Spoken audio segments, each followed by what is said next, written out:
amazing on the mound yesterday, and a lot of talk about 101 and 102, 103. That's what I was tweeting about because that's what the scoreboard at Lindsey Nelson showed. I was told after the game that the official radar gun had it at 104 on one pitch. 104. That is unheard of. That is abnormal. That is not at all something that you see every day. And it is going to make him a whole lot of money, assuming that he can prove himself in SEC play, which I think that he will because that fastball is dominating, obviously. And then he has a nice slider that he didn't have command of it yesterday. I think I only saw him throw it once. I'm sure he threw it more than once, but I only recall one off the top of my head, and he kind of left it high up in the zone. But the break on it was absolutely filthy. So his slider has a big break, and then his changeup is absolutely beautiful. 90-mile-an-hour changeup that just drops out of the zone. I mean, he is unhittable. Now, a UNC Asheville player did get a double off of him. He just slapped one. He closed his eyes? He closed his eyes, stuck his bat out there, was late on it. And even if you make contact, it's going to be hard contact because of how fast the pitch is coming in. And because he was late on it, he was a righty. He was late. It went into the right field corner. But he was tremendous. And you said it. He was the talk of college baseball last night. MLB personnel or media members, I guess I should say, were tweeting about it. Every single college baseball national writer was tweeting about it. Everybody in the sport was tweeting about it last night and into this morning, and he was kind of Tony Vitello's secret weapon. Ain't coming back from Tommy John. Exactly. He is no longer Tony Vitello's secret weapon, which that was going to be the case. It wasn't going to last very long when a guy who has that type of stuff is on the mound. I mean, I'm real interested to see how he does next weekend against big-time competition in Texas, Baylor, and Oklahoma. Real intrigued to see that. I think that'll be very telling as to how he performs during SEC play. It's not fair, man. It's not fair. I mean, how are you supposed to hit that? How are you supposed to hit that? I don't know. The fastball was obviously super impressive, but when he can throw in a slider that breaks the way that his slider does and throw in a changeup that keeps the hitters off balance the way that it does, then I just don't know how you hit him. I really don't. I'm glad I don't have to deal with that. Also glad that Tennessee doesn't have to try to hit him. What's the fastest pitch you ever threw? His changeup's faster than the fastest pitch I ever threw. I think the fastest pitch I ever threw was like 87. I didn't throw very hard. I did not throw very hard. Even for a high school, I didn't throw very hard. But my secondary pitches were really good, especially my changeup. My changeup was my best pitch. And my fastball was a good pitch because I could control it. I could spot it really well. I just didn't throw it very hard. Gotcha. So for you, it was about the motion in the ocean? That's right. It's all about the motion in the hips, motion in the ocean. Gotcha. I could spot it inside, outside, throw that changeup, keep hitters off balance. That's how I got out. So I did not overpower anybody. I probably sat 83, 84, and then could pump it up when I needed to. Tico is watching on the video live stream, because he sees my T-shirt, and all he sees. I know the only thing that you see. Ben sees the whole T-shirt, but the only thing that you guys see is Buck. Go Bucks, baby! Fear the deer. By the way, no, it says Buck. It don't say Bucks.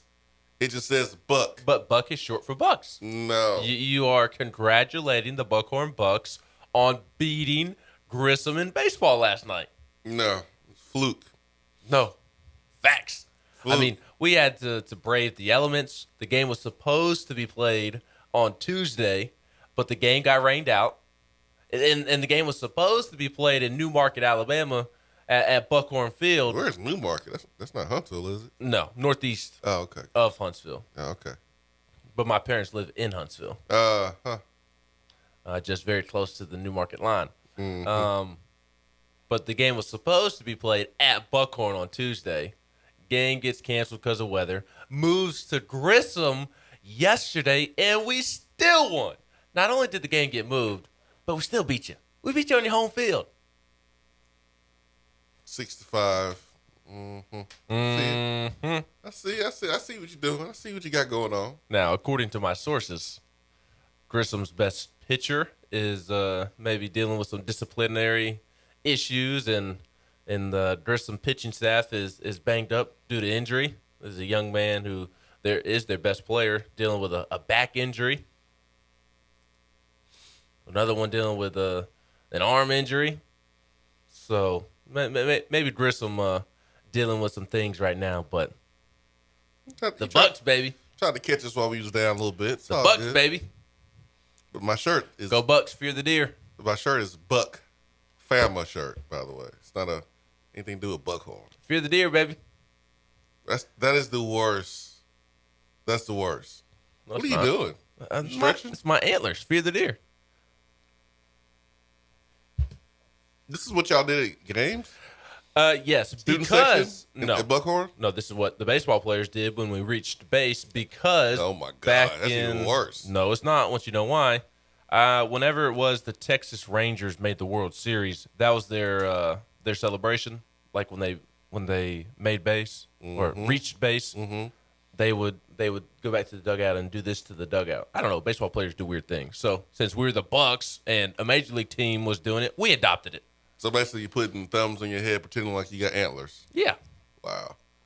And tapping your head at the same time. Fear the deer, baby. Go Bucks. It looks like what a kindergarten teacher would tell their students around Christmas time about Rudolph. Yeah, exactly. That's what it looks like. Rudolph is our cousin. Reindeers are our cousins. Now, we don't sleep with them. We respect the reindeer. We don't love them. We don't want to pursue a relationship with them like most bammers do. But you don't have to worry about those type of bammers until you get into the Hartselle and Decatur area. That's when you got to worry about all that going on. Or down there around Fort Payne. Oh yeah, they know how to make them out of Fort Payne, don't they? Oh, they do. Oh man. Chargerval says, been hollering we, but he's not from Bama. I'm not. I lived there. There's a difference. Real deep from the 423 says, Ben over here cheering like Beamer when he finally scored against Tennessee football. Except we won. Buckhorn did win. Was it a series or just one game? Just one game. Mm-hmm. So y'all was our midweek game? No, y'all were our midweek game. Yeah, okay. Camden, Tennessee Vol said he was listening to the podcast yesterday and talking about Pruitt's mask. He says, looks like Whoopi Goldberg, Sister Act style. That is right. That is true. I don't know what Pruitt was doing with that mask. That is true. Some of the late messages from yesterday.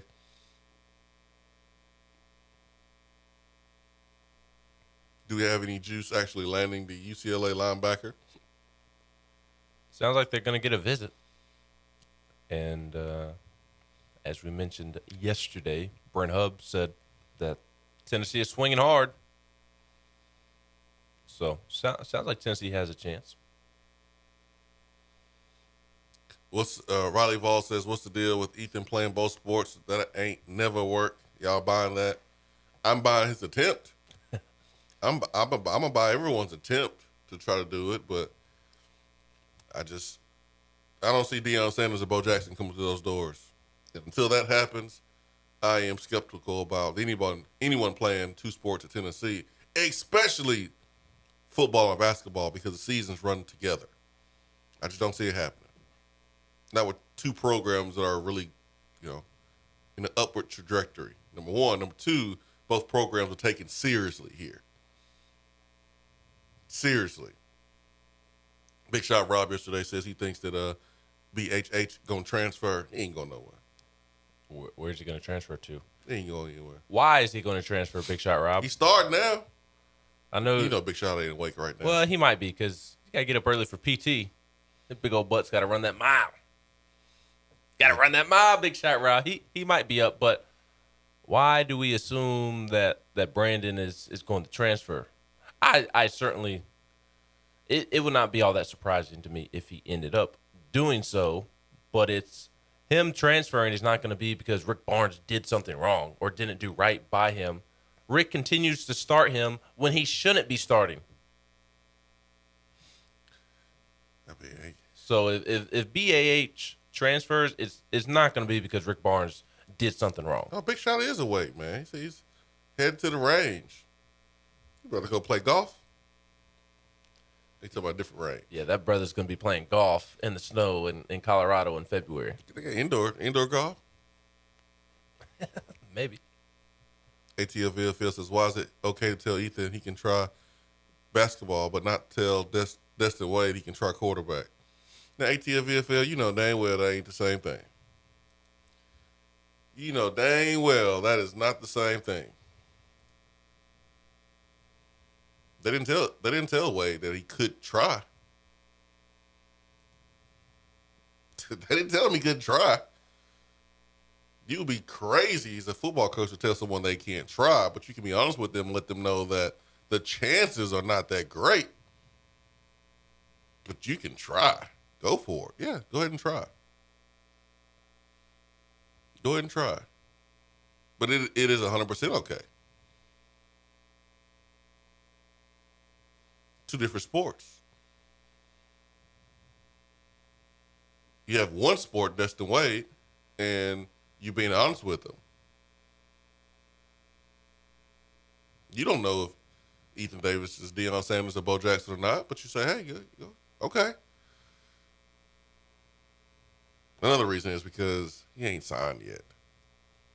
You sign, then you gotta be more realistic. Mm-hmm. It's just hard to do. It's really hard to do. It's not the same.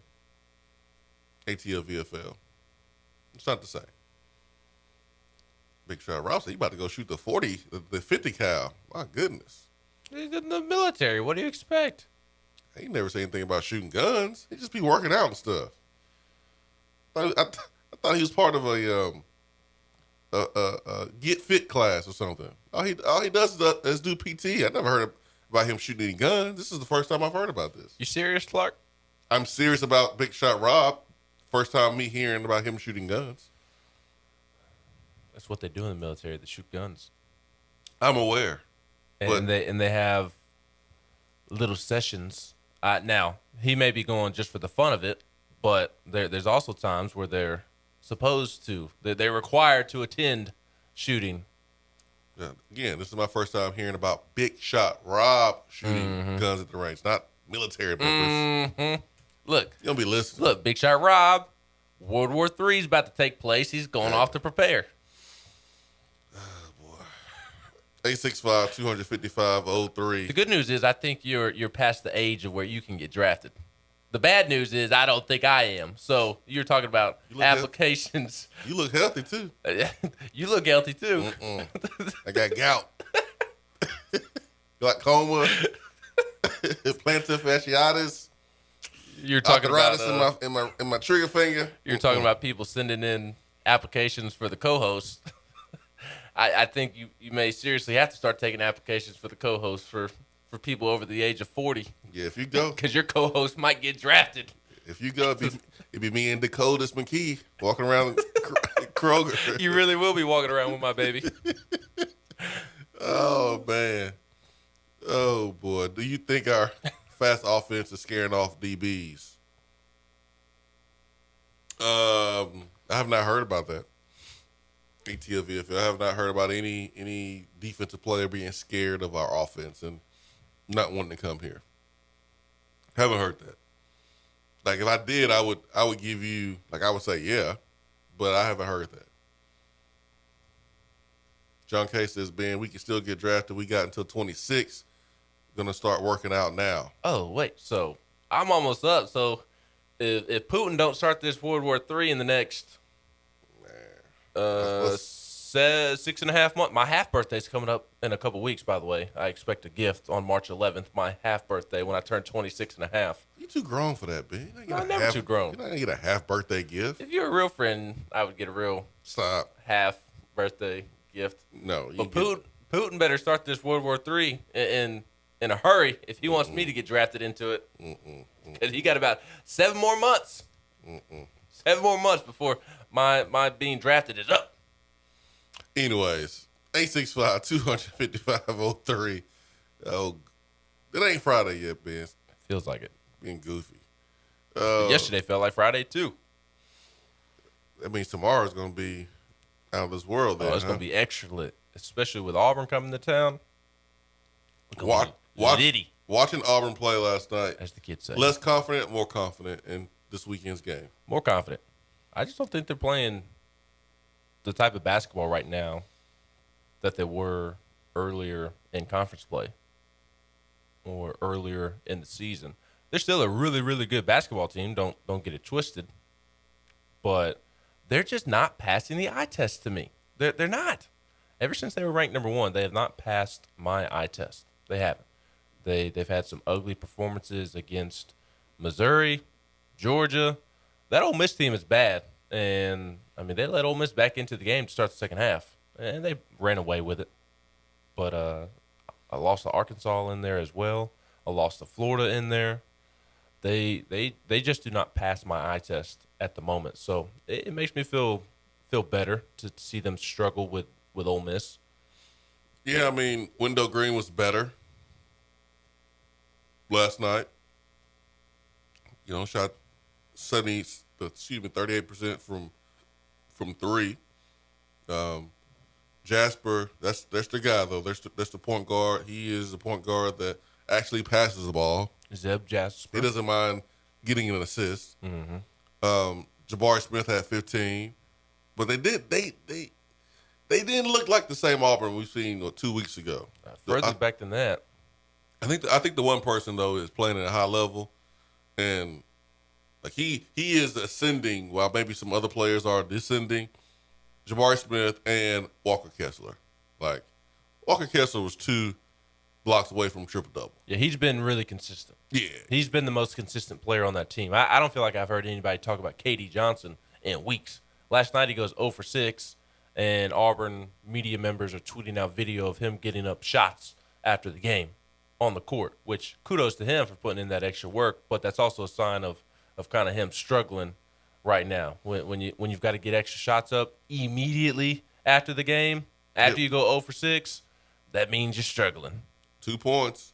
So Tennessee's guards are playing, I don't know about the word significantly, but for lack of a better word off the top of my head, they are playing significantly better than Auburn's guards right now. They are. Yeah, they are. And I think it was the Auburn broadcast where Tennessee was mentioned as being one of the top 4 teams in the SEC and mentioned as being a team to watch in the tournament, making a deep run because of the guard play. And I heard something about Tennessee's guards, the 3-headed monster, being one of the best in the SEC. So I think right now 3-headed? Yeah, 3-headed monster. Why not 4? Who's your 4th one? Well, who are you leaving out? Now I'll tell you who I'm leaving in, and you tell me who I'm missing. Vescovy, Chandler, Ziegler. And Josiah. I know he's not like his position is kind of I'm talking about guards. Yeah, guards. I view him as a guard. If Tennessee's he ain't played much guard this year, but not because of him, but because of Tennessee's roster and lack of post presence. If Tennessee had Grant and Kyle, he'd be playing a lot of guard. He doesn't. That's why I don't have him as guard. That's fair. That's fair. I still view him as a guard, so that's why I say 4. Yeah, I was thinking like the 3-headed monster, tomato. Point guard, like consistently playing that position this year. Josiah's played it before, but I remember when he was playing point guard and bringing the ball up the court earlier in the season, one season. But no, I was talking more about our point guards. our three guys that have the ability to play point. That three-headed monster between Vescovy and Chandler and Ziegler, it's better than what Auburn can throw out there. So, especially right now with Katie Johnson playing the way he is playing, Zeb Jasper and Wendell Green, they're not playing as good as Tennessee's three guards. But no, it's going to be about Walker Kessler, man. Yep, he can quickly be the equalizer. So I don't want to make it seem like I have a ton of confidence in Tennessee going into this game. I don't want to make it seem like Tennessee's just going to win easily and whatnot. But I do think Tennessee is playing better basketball right now. And we'll see how they defend Walker Kessler. I think that'll be the difference in the game.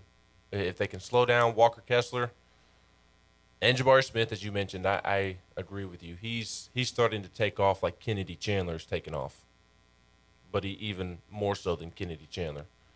They're both really playing at a high level right now. I imagine Josiah draws that matchup. I mean, I don't know who else on Tennessee's roster you're putting on Jabari Smith. I would certainly put Josiah on him. Yep, I would start there. I mean, I don't even know where you go from there. Nobody can guard him. Like, if Josiah gets in foul trouble, I mean, is it Victor Bailey Jr. or Justin Powell? I don't know. You got to go with Fulkerson. You're putting Fulke on Jabari Smith. Jabari Smith never drives the ball to the basket. He pulls up. So correct, but he likes to play on the perimeter, and I don't want Fulke on the perimeter defending. Well, I mean, nobody else can guard him or have the length to get a hand in his face if he shoots that jump shot. Like, no one on our team can stop Jabari Smith. Let's just get that straight. But correct. I think the best guys to play against him would be, number one, Josiah. And if Josiah gets in foul trouble, like, you can't put anybody else on him that is not taller than, 6'4", 6'5", unless you want to go with Meshack, and I don't want to go with Meshack. I feel more confident with Fulke because all he's going to do is post you up at the mid post area or the elbow and shoot that jump shot right in your face. At least Fulke can get a hand in his face because he's tall. That's what I was thinking. I would put VJ on him. Who? VJ, and let his Victor Bailey? Yes, I trust VJ despite the lack of size or the height difference. I trust him more than Fulke. I'm not putting Fulke in his little hip pointed injury out there with Jabari Smith. At least VJ is going to bring the heart and the effort and the intensity, and maybe that's worth something that will make up for the lack of height. So I would seriously go to VJ if Josiah gets into foul trouble. We'll see. Yeah, I'm not messing with Fulke on Jabari Smith. That, to me, that's just a nightmare waiting to happen. I do 6'11". I don't know 6'10". I don't know who you're gonna put on him. Well, it's weird. Like, he's 6'10", 6'11", but he doesn't play like he's 6'10", 6'11". He plays more like a guard. Yeah, I mean, he plays like Kevin Durant.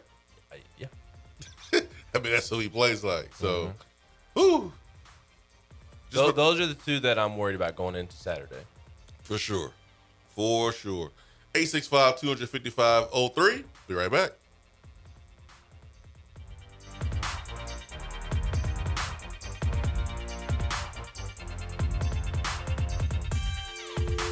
If you want to be part of the show, call the Iris Networks hotline at 865-200-5503.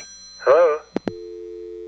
Don't miss Alcoa 10 Federal Credit Union's President's Day special. Take advantage of these incredible rates. We're offering auto, recreational, and refinancing loans as low as 1.90% APR. This amazing rate is only available from February 14th through the 25th. You don't want to miss this limited time offer because after the 25th, rates will go back up. Apply in branch or online at atfcu.com. Get this rate before it's gone and celebrate President's Day with incredible savings. Alcoa 10 Federal Credit Union is here to help bring your dreams within reach. So, if you're looking for financing for a new vehicle or looking to finance a home improvement project, ATFCU is here with a variety of affordable loan options that bring your dreams to life. Don't miss this opportunity. Sign up during our President's Day special and get a loan for as low as 1.90% APR. Take advantage of these incredible rates. Alcoa 10 Federal Credit Union is the clear choice. Your less red tape banking alternative. An equal housing lender. Annual percentage rate. Terms and conditions apply. Subject to credit approval. The rate you qualify for is determined by your creditworthiness.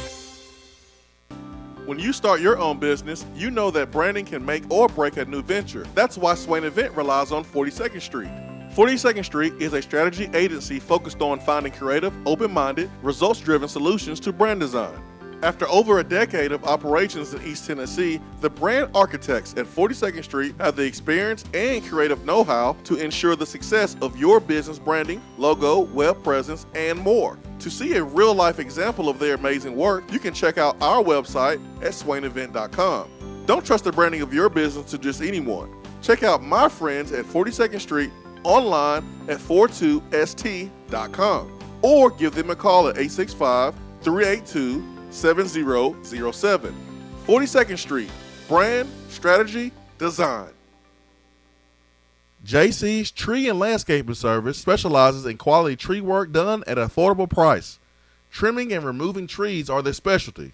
They also offer other services like land clearing, stump grinding, crane services, and all of your basic landscaping needs for both commercial and residential. JC's will give you a free estimate and beat any written quote by a competitor to guarantee that you get the lowest price around. Don't risk your land with a fly-by-night service. JC's Tree and Landscaping is licensed and insured. Give them a call at 865-599-3799. Top 100 barbecue restaurant Dead End Barbecue is a no-brainer when you are craving the smoky flavor of quality Q. Dead End makes it easy to enjoy their fantastic menu with online ordering from Chow Now for pickup. Or if you don't feel like leaving the house, then have Dead End Barbecue delivered right to your door by Loco Knoxville or Bite Squad. Cheer on your favorite team with the best barbecue around. Check them out online at deadendbbq.com. Dead End Barbecue. The search is over. For a replay of each day's Swain Event TV, subscribe to the Swain Event channel on YouTube. In this day and age, the way we work is changing and evolving. Businesses still moving forward despite your work location changing and supply shortages affecting a number of different areas. Office furniture is not immune to the halt in the supply chain. This is why Office Furniture Outfitters has purchased desks, chairs, and tables in bulk to provide you with in-stock options for your place of business, no matter if it's in an office building or at your house. Office Furniture Outfitters is the local supplier for Herman Miller, and they keep Aeron chairs in stock. They will come to your office, lay out, and make recommendations.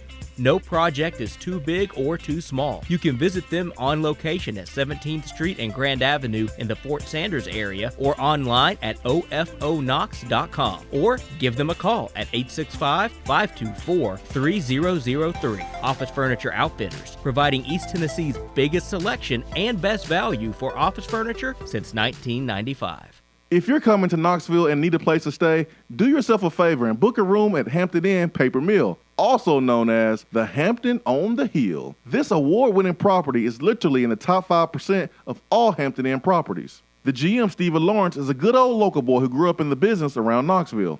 He and his staff are always available, always willing to help, and will go above and beyond for their guests. The newest Hampton Inn in Knoxville has clean, affordable rooms, flat screens, fridges, and microwaves in every room. Plus, breakfast is included in every rate. Not to mention, there's also a pool and fitness center on site. If it wasn't so close to amazing restaurants, bars, and shopping, you would never want to leave. At only 6 miles from campus, you're still right in where the big orange action is. Go to HamptonInn.com, search Knoxville, and book your room at the Hampton Inn Paper Mill, or call 865-693-5400. Fellas, when it's time to freshen up that wardrobe, there's only one play to make, and that's to go see my friends at Mark Nelson Denim in downtown Knoxville. Find the latest in small batch denim in the heart of Knoxville. Denim isn't all they do though. Mark Nelson also does custom suiting and blazers. Let your personal style shine with Mark Nelson. If you don't have time to go shopping for yourself but still want that fresh look, then sign up for the MN Society. Let the experts handle the shopping and get $300 worth of merchandise for just $150 every other month. That's 6 times per year to keep you looking styling every day. Let Mark Nelson Denim help you be the best you, because when you look good, you feel good. Go to marknelsondenim.com. We're here with Dr. Michael Carlson of Tennessee Regenerative Sports Medicine to discuss PRP, platelet-rich plasma. If you have orthopedic injuries such as shoulder pain, knee pain, Achilles tendonitis, or tennis elbow, you should give them a call. Good to be back, Jason. We specialize in non-surgical orthopedics, so we treat damaged tendons, ligaments, and joints, including rotator cuff injuries, knee injuries, and elbow and foot problems by using ultrasound-guided injections with PRP. And this form of treatment helps stimulate the body's own reparative process and assist in the healing of damaged tissue. Doc, what makes your training different than others? I've been practicing in Knoxville for over 26 years, and I'm certified in interventional regenerative orthopedic medicine through the American Academy of Orthopedic Medicine. They've been the leader in this form of treatment since 1983.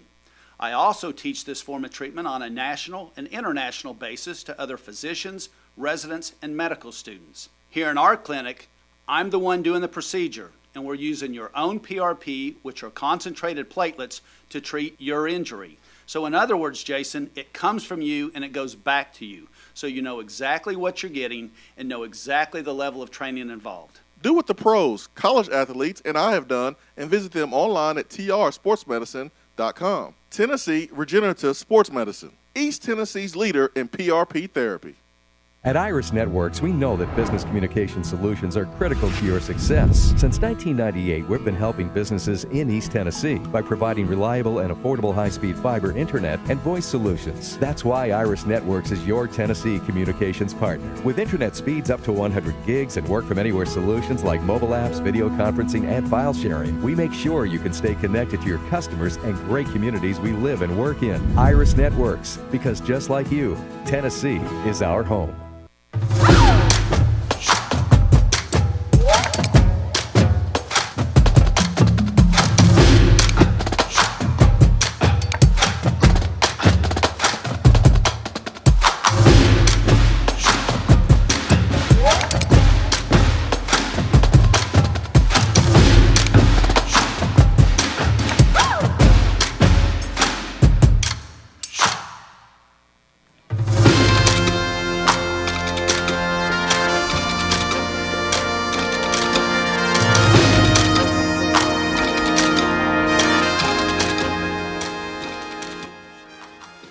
Swain Event, SwainEvent.com, fueled by Dead End Barbecue, top 100 barbecue restaurant in America. Hope everyone's having a great Thursday, February the 28th. And my goodness, the month is almost over.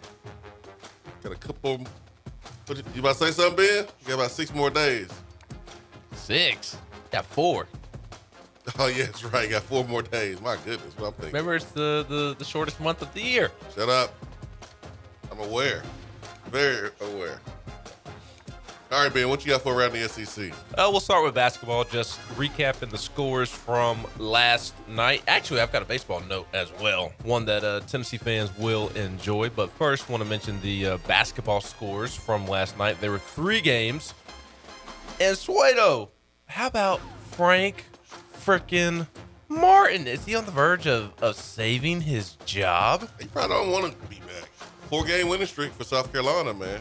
That's right, 4 games in a row. The first 4-game SEC winning streak since South Carolina began the 2018-2019 SEC season 4-0. They beat Mississippi State last night, which, Ben Howland, what happened to your team? Maybe Ben Howland's not back.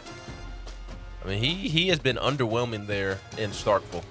But South Carolina beats Mississippi State 66-56 last night. Carolina now 17-10, 8-7 in SEC play, and play at Alabama on Saturday. And with the way Alabama has been playing, I could certainly see South Carolina winning that game. So, shout out to Frank Martin. Yeah, man. I know that we're not really supposed to root for South Carolina, but I like Frank Martin, so I don't mind seeing him be successful. And I don't view him as a threat to Tennessee, so I think that also changes it a little bit, at least for me. We mentioned Auburn. Auburn beat Ole Miss 77-64 last night. They did run away with it late, but it was a decently close game, closer than I thought, just because Ole Miss is really struggling. Auburn was leading 43-31 at halftime. Ole Miss opened the second half on a 7-0 run, and then Auburn kind of bounced back and ran away with it. Walker Kessler set the single-season Auburn record for blocks in a season. So that was the noteworthy storyline from last night's game. He recorded his 127th block this year breaking the single-season record for blocked shots, passing.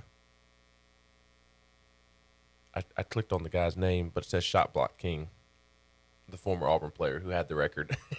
his Twitter name is Shot Block King, and doesn't say his actual name in it. It looks like he played back in the day. Kyle Davis.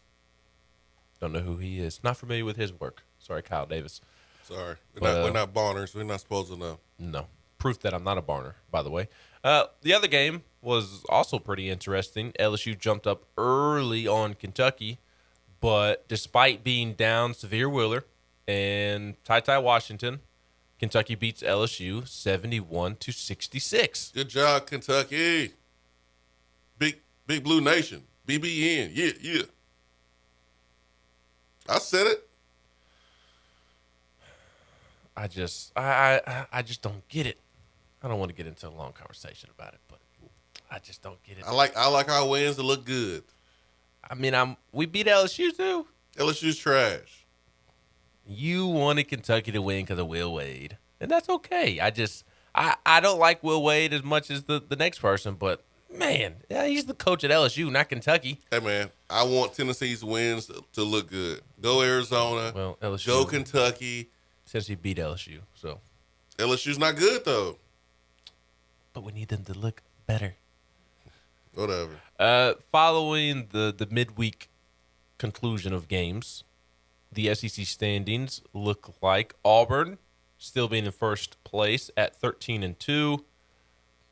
Kentucky is a game back at 12-3. Tennessee actually needed LSU to win so that Kentucky could be tied for second with Tennessee and Arkansas. BBN. So shame on you. Not only were you rooting for Kentucky. I wasn't rooting during the game. Okay. Not only were you rooting for them, but Tennessee needed them to lose.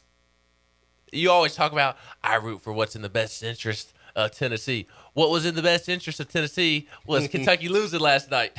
So Kentucky could drop a game and fall back to 4 SEC losses. But they have 3, so they stay in second. Arkansas and Tennessee still tied for third and fourth at 11-4. Alabama and South Carolina tied for fifth at 8-7. And Go then Cox. LSU, Florida, Mississippi State, all 7-8. Vandy, A&M, 6-9. Nice. Oh. Missouri, Ole Miss, 4-11. Georgia, 1-14. I mentioned I had an SEC baseball score I wanted to let you know about, and that is the LSU Tigers, who lost its midweek game last night to Louisiana Tech 11-6. Now, You love to see it. Louisiana Tech is very good at baseball, but still, we don't care. Shout out to LSU losing, and we don't care that Paul Maneri is not the coach anymore, and it's Jay Johnson now. We're still coming with that smoke. We want LSU to lose every game. Forget LSU baseball and Arizona baseball. Guilt by association. That's right. Is the way that we look at it. We do have a couple of football notes to discuss this morning.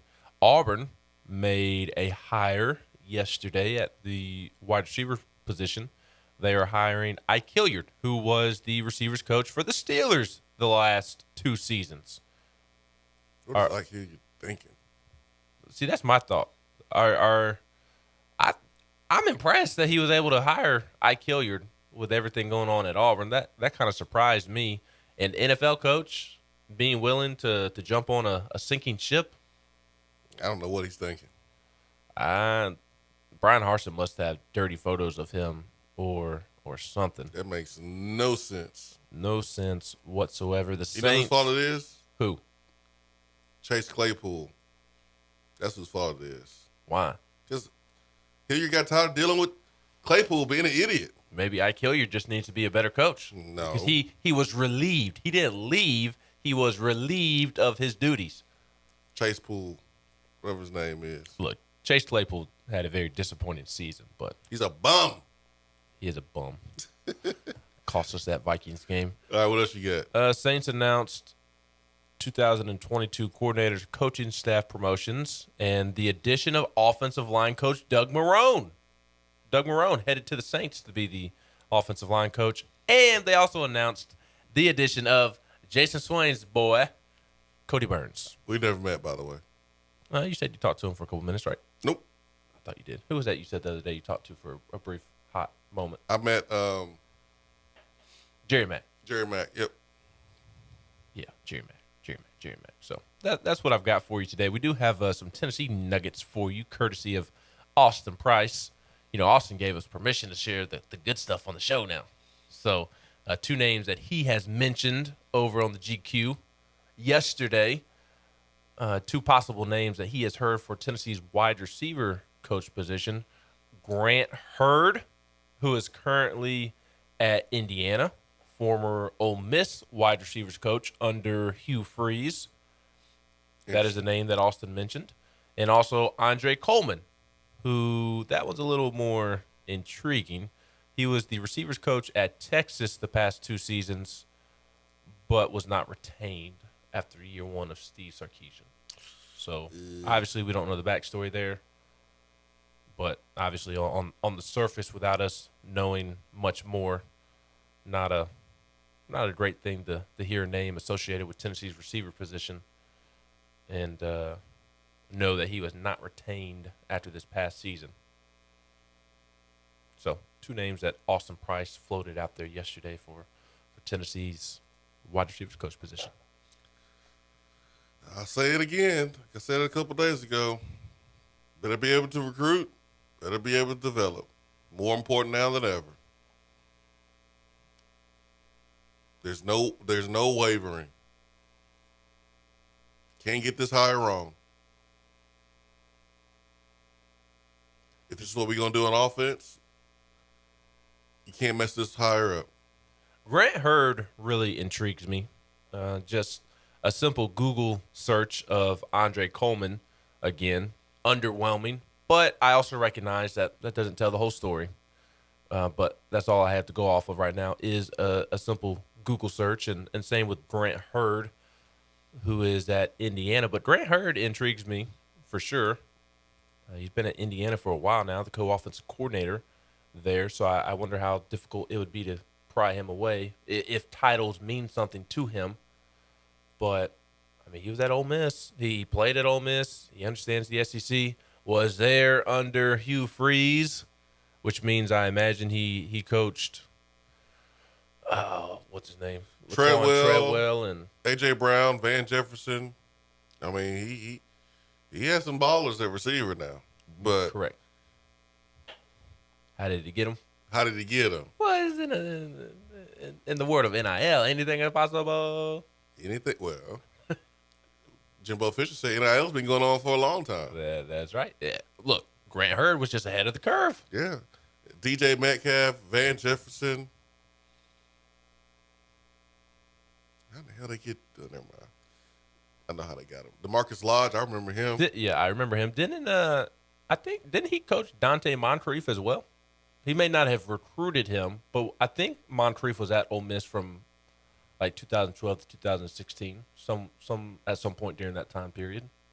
So maybe didn't recruit him, but did coach him. And Dante Moncrief is like, he turned out to be better than Laquan Treadwell in the NFL. Yeah, Grant Hurd is intriguing. He's intriguing. Better be able to recruit, man. Better be able to develop. From Lake Jackson, Texas. Won't know until months after the hire is made. But can't mess it up. And just because we are mentioning these names doesn't mean that these 2 are the finalists or anything like that a deal is close to being done. These are just names that Austin Price has heard have been mentioned with the job. And simply that, no more than that. He did also coach an All-American this year at Indiana, or in 2020, that is. Ty Freifogel. Excuse me? Ty Freifogel. Fryfogle. He became the first Indiana wide receiver last year in 2020, the COVID year, to earn All-American honors. He was 3rd team and the first in program history to be named the Big Ten's Receiver of the Year. Yeah, this kid went to Indiana and decided not to go to Ole Miss when he came out. couple of years ago. Finished his career 6th on the school's list in receptions, yardage, and 10th in receiving touchdowns. Yeah. Got to get the hire right, man. Had a little mulligan the first time. Yeah. Can't. Grant Hurd really intrigues me. He really does. Oh, yeah. Just sure. on the surface, simple Google search. I hate that it's all about a simple Google search at the moment, but I like what I at least see on the interweb about Grant Hurd. He intrigues me. He does. He intrigues me as well. So, of course, because I know Trooper Taylor, I've played for him, I know what he brings to the table. Of course, I'm going to be biased and mention him first. But someone like him is what Tennessee needs. Someone like Trooper Taylor is what Tennessee needs. Would I love Trooper Taylor to be the coach? Absolutely. But if it doesn't happen, you need to get someone that can recruit, that can develop, that these players will trust, buy into, run through a brick wall for. That's what you need. Well, you got to be a hub for receivers, man. You got to be a destination place for wide receivers. If this is what you want to do with your offense, have multiple guys each and every year catch a bunch of balls, you got to have a stud coaching them up. Unfortunately, it doesn't sound like Trooper Taylor's going to happen. At least at the moment, there has not been dialogue between the two. So, has there been dialogue between Tennessee and Grant Hurd and Andre Coleman? I don't know. Trooper Taylor's more of a popular name at the moment, so I think that's why we know whether there's been dialogue between the two. Has not been dialogue between the two. Yeah, I haven't heard about dialogue with Heupel and anybody just yet. So, it's kind of, I don't know. Austin made a good point on Tuesday when he joined us for the second time this week. Like, it sure would be nice to have somebody on campus ready to go on March 5th for Tennessee's Junior Day. Oh, you better have somebody by March 5th now. Because there's going to be a lot of big-time recruits here that weekend. And also the start of spring training. Sorry, I'm in baseball mode. Start of spring practice at the end of March.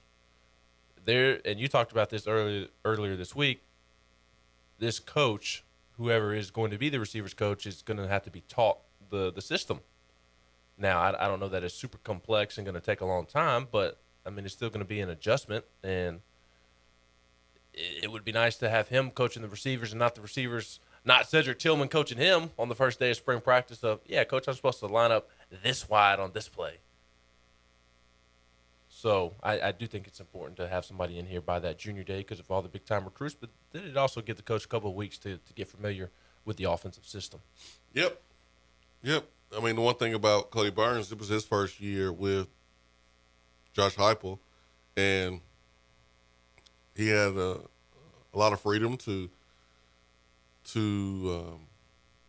diagnose what he sees on defense and make suggestions to Heupel and Golish, the offensive coordinator, and his voice was heard. So that tells me that Cody Burns is really smart, or the offense is really easy to pick up. And I think it's a combination of both. But you do need that time to be able to teach the new receiver coach the offense for spring because he's teaching it. Number one. Number two, you got some pretty big days coming up where you're going to have recruits on campus. And you want to have as many coaches as possible talking Tennessee and having a full staff. That's ideally what you want. But if you can't find the right guy at that point, then you don't want to rush a bad hire either. So have not heard about anyone talking to Heupel as of yet, but it's a big hire. And someone that can recruit, I'm sorry, that's a non-negotiable. Yeah. And just to talk about something different, because I absolutely agree with you,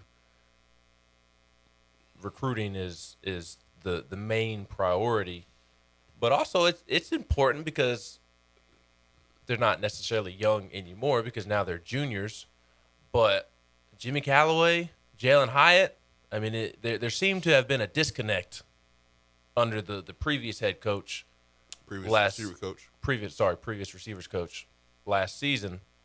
And like kudos to Cody Burns for getting Valus and Javonte Payton and Tillman to where they got. He certainly deserves some credit for that. I mean, it wasn't all just the player in those situations. Cody Burns deserves some credit there as well.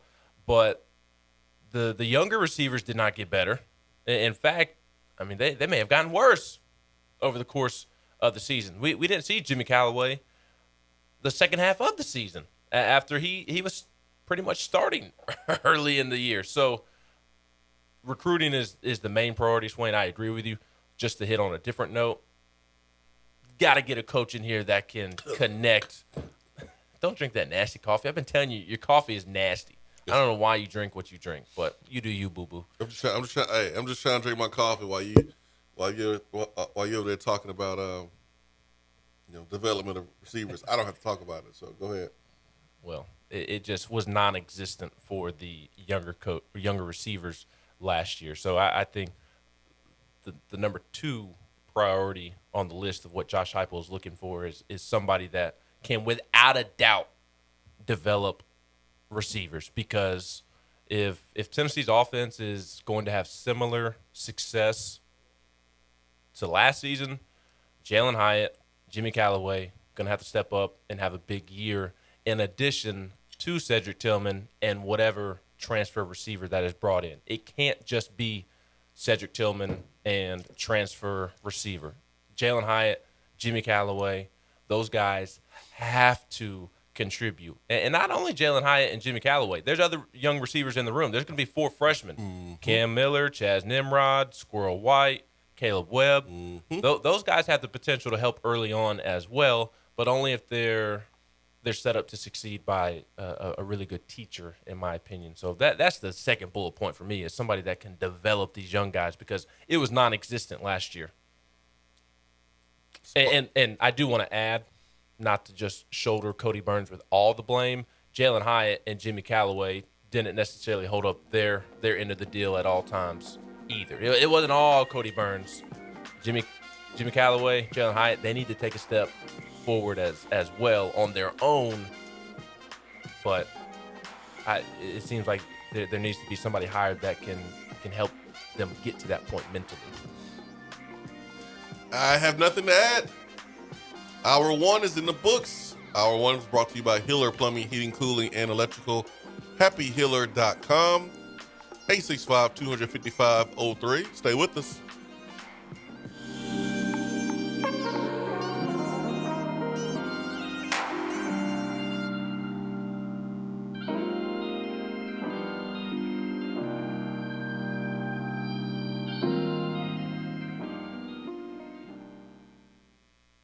Just because you can't call in doesn't mean that you have to sit on the sideline. Impact the show with a text box. It's part of the free Swain Event app.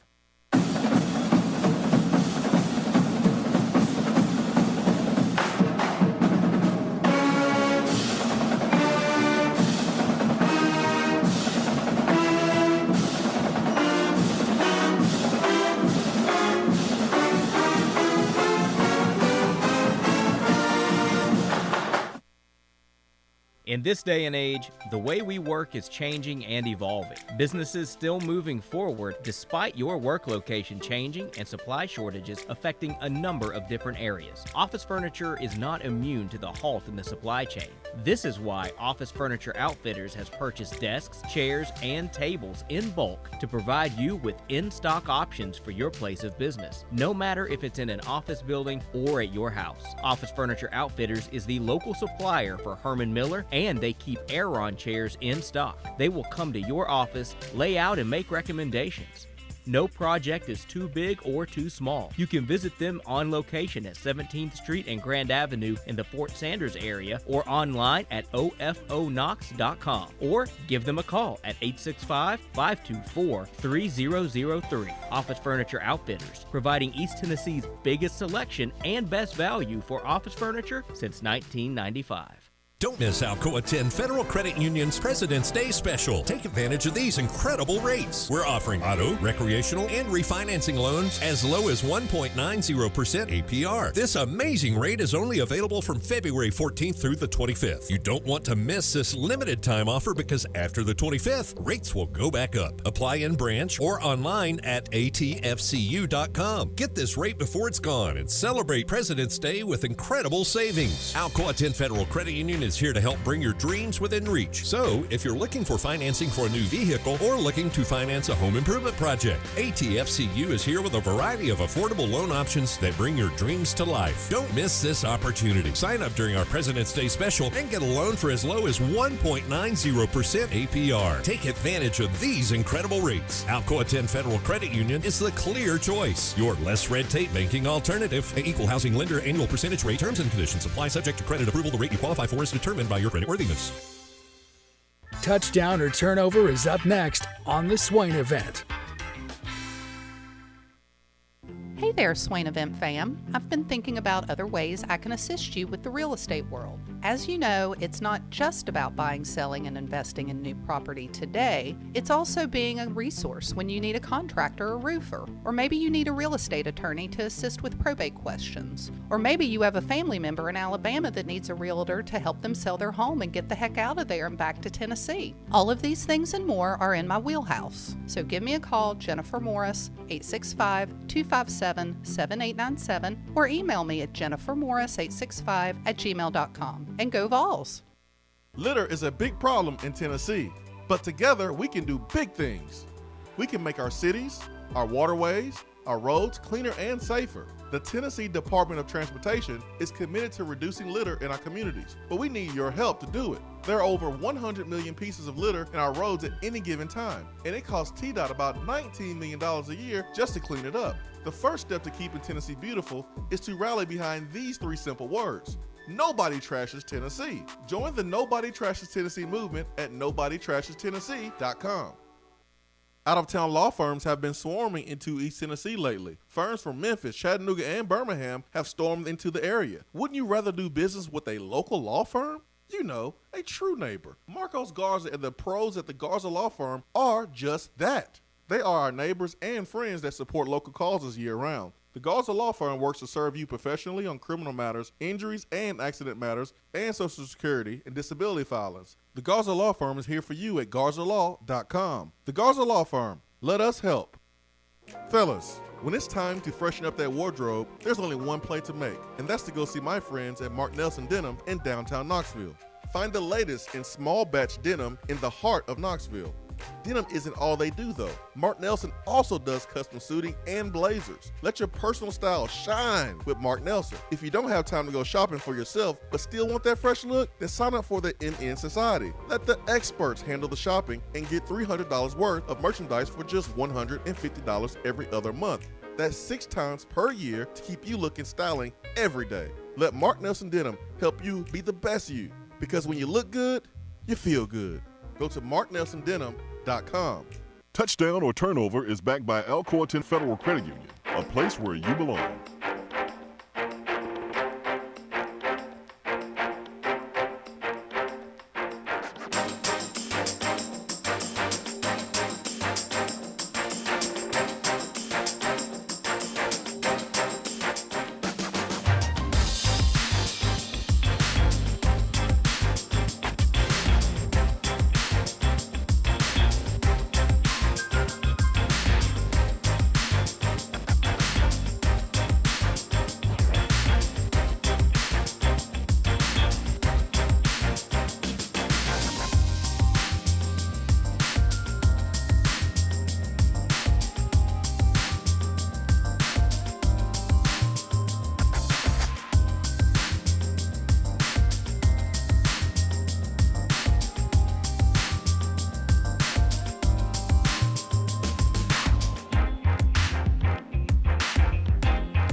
Touchdown and turnover.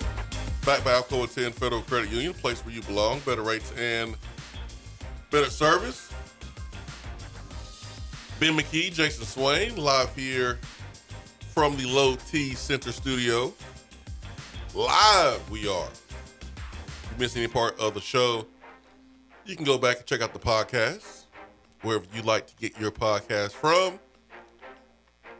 Subscribe to the podcast there on Apple. We will appreciate that. Leave a comment. We will appreciate that as well. But it is time for touchdown or turnover, our version of true or false here on the program. 865-255-03. I'm gonna go NFL on this one, man. Let's do it. I'm gonna go. Let me boss you in some NFL talk. Let me go NFL a little bit here. Jarvis Landry, former SEC receiver, has been a lifer with the Cleveland Browns. Went in, recruited OBJ to come play with him. Did not work. Actually, he started his career with the Miami Dolphins, and then he's traded to the Browns. He has had some words about wanting to be with Cleveland, but open to going somewhere else, competing for a championship. Touchdown turnover. Is Jarvis Landry a Cleveland Brown this upcoming season in the NFL? Touchdown turnover. Man, that is a great question, because I can see either outcome. When he put out his statement the other day, it was much different than the OBJ situation. Odell wanted out. Jarvis was open to coming back and kind of put the ball in Cleveland's court. Yeah, he doesn't have any more guaranteed money left on his contract. His yards last year didn't even come close to 1,000. It's like more like 500 range. And there's talk about possibly the Browns just cutting him altogether and saving that cap space, or they can, restructure it and him come back with the Cleveland Browns. So, just want to add that in there as well. Certainly key information.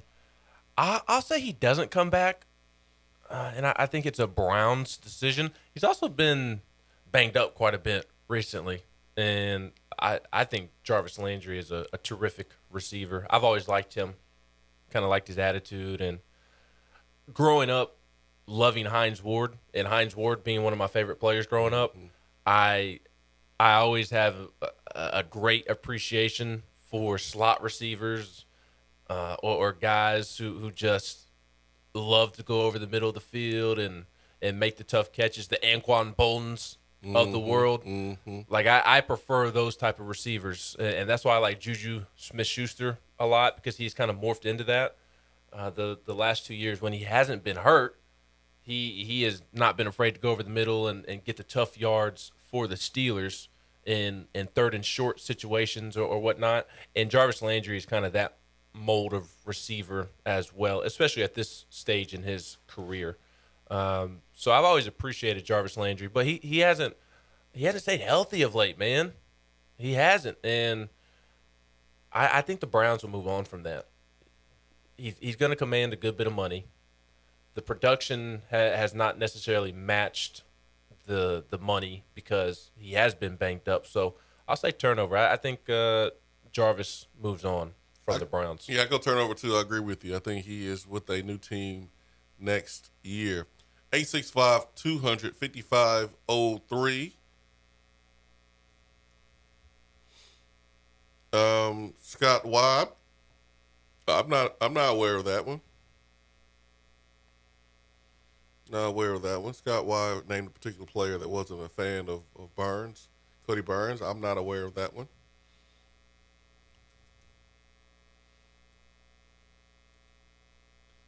Did not just see a tweet from Hype saying he would just coach them himself. Sarcasm, I'm hoping. He could certainly do it if he wanted to, but he's not going to do that. You're not going to see a head coach do that. Is it a fake Josh Heupel account or a real Josh Heupel account? Because the last tweet from Josh Heupel was February the 20th. before Cody Burns left. And then the tweet before that was February the 16th, congratulating the high flyers of the week. So, Evil must have got hit with a fake account. Come on, Evil. We need better Twitter discipline. I discipline, Evil. I discipline. Z. Hamilton says, hire Billy Baker. He turned Spencer James around. Oh, my gosh. Are they not in college by now? Is Spencer James not in college by now? Netflix show All-American? I never watched All-American. That one episode? Is that the one that featured? That was the one that featured Spencer Rattler, or is it? What was that one? QB1. Mm-hmm. Okay, All American's the made up show that you were making fun of the routes that they were running. Yeah. You kind of turned me off from it, so I never watched it. Dang, I'm sorry, All-American. Was it a good show outside of the fake? Yeah, it's good. You're not pulling my leg, are you? No, I'm not. I mean, I've watched smirking over there. I watch every episode, every season. Well, you know what I've been watching this week? What's that? Totally off topic, but you'll appreciate it. Ozark. The latest season of Ozark. You watched the last 7 episodes? Crushed or the them. latest? Crushed them. Yeah, the wife and I have been trying to get them in, but between her working this week. The final episodes drop at the end of April. Oh, really? Mm-hmm. They're not discontinuing the show, are they? This is the last Last? Really? Yeah, the I missed episodes. that. I mean, it's time. I mean, my goodness. Yeah, but it's only the 4th season. They could have gotten another 2 or 3 seasons out of it. I mean, how far can you go with Marty Bird? He gotta go back to Chicago. Marty Bird, sorry. He gotta get back to Chicago and live a real normal life. Please. The cartel's 1,000% gonna off him. But anyways. I'm only 3 or 4 episodes in, but that's what I've been watching. I know you love you some Ruth. Some Ruth Langmore. She crazy. She's crazy. And everybody hates old Wendy Bird. Yeah, Wendy gets it in, though. But, yeah. I've watched all the episodes of Ozark. I'm waiting on the last couple of episodes, the last season. Are you going to get into the new Fresh Prince of Bel-Air show? It's going to be much different than the original. I don't know, man. I don't know. When I get to watching something, man, like, I'm locked in. My kids, I'm hungry. Shut up. I'm watching Ozark in here. Be quiet. Let me know when there's a real emergency. Go get some crackers or something. Go eat some cereal. Daddy's watching Ozark. That's me when I start binge watching. So, I don't know, man. Today's a big day for me. I know that much. A new Law & Order comes out today. An original Law & Order or a remake of the Law & Order. Law & Order Thursdays, baby. We get 3 Law & Orders. 3 different ones. Regular Law & Order, Law & Order SVU, and Law & Order Criminal Intent. Don't you just love Thursdays? Ja Morant's back in action. The Lady Vols are going to try not to lose another game. It's going to be a good Thursday. They shouldn't lose tonight, man. Mississippi State's 15 and 11. And it's at home, man. It's at home. Okay. It's at home. Tell me what Auburn's record was. That's why I said at home. And Alabama's? Florida's an away game. Alabama was an away game. I don't Auburn care. was an away game. Missouri was an away game for the men's team on Tuesday. Would it have been okay for them to lose since it was on the road and it wasn't home? No, but Lady Vols play better at home, obviously, and their disappointing losses have been on the road. They play at home. Look, if they want to mess around, it's all good because I'll have Ja on the main TV and then I'll have Law & Order ready to go after that, and I can fast forward through the commercials. That's how I know I'm getting old, is when I look forward to being able to fast forward through the commercials. Or maybe that's just me being smart. Being efficient with my TV watching. I guess so. I mean, don't you get excited to okay, I can start this show 15, 20 minutes late, and that means I can fast forward through the commercials? You don't ever have that thought in your head? Nope. I guess I'm just a more efficient TV watcher than you. I guess so, man. No, I guess you are. I'm looking at this text box. Camden, Tennessee Vol says, try Meshack if Josiah Jordan James gets in foul trouble against Jabari Smith on Saturday. I don't know what Tennessee gonna do. Yeah, Swain and I kind of view this a little bit differently. I would not even mess with Folky on Jabari Smith. I just think that has disaster written all over. And not that Tennessee has a great plan that they can go to, so please keep that in mind. No one has a great plan. No one has the personnel. He's a freak. Jabari Smith is a freak, which is why he may be the number 1 overall pick in the draft. He should be the number 1 overall pick. Yeah, I do personally like him more than Chet Holmgren and Paulo Banchero. I would go Paulo after Jabari. My top 3 would be Jabari, Paulo, Chet. Would you agree with that? Mm-hmm. But if Josiah is obviously going to get the first crack at it, I would assume he should. But instead of going Folky, I would go VJ or even Jemai before I tried Folky. I think their energy can kind of make up for what Folky's going to give you. I haven't seen Jabari drive the ball all the way to the basket. Like, I've seen him, play in the mid-post, play at the elbow, elevate, shoot the ball over defenders. Like, I haven't seen him drive the ball all the way to the cup. So that's why I'm saying, it's not like Auburn's going to go 1-4 if Folky guards Jabari Smith and Jabari's going to take him off the dribble and go straight to the basket. I mentioned Folky because of his length and getting a hand in his face. When Jabari does, and he will, do the fadeaway from the elbow and from the mid-post. And Jabari, if he has a small defender on him at three-point line, he don't care if he's guarded. He's going to rise up over you and shoot it anyways because he can see over a small defender. With Folky, he won't be able to do that. So that's why I was leaning towards Folky being the second defender if Josiah gets injured, because I just don't see Jabari taking it all the way to the cup. That's all. I'll ask Rick what his plan is when he meets with the media tomorrow. Yeah, hey, Rick, so how are you going to defend Jabari? We're going to go no. boxing one. What he's going to say is, we're going to pray. That's it. We're all going to have a service about an hour before the game and just pray for about 15 minutes, if not longer. Volstorm says, blank your hunger. I'm trying to watch Marty launder this money. That's right. That's what I tell my kids. Talking about they hungry. I'm trying to watch Ozark. Ruth has lost her mind. I'm trying to see what Ruth's about to do. She's crazy. Clint says Ozark is going to be crazy at the end. I say Ruth is the sole survivor. Evil says the best power couple ever. Wendy and Marty. Wendy's the most annoying TV character. Wendy? Yes. She's so annoying. I can't stand her. I like it. Of course you do. The real D from the 423 says new season started this past Monday, Swain.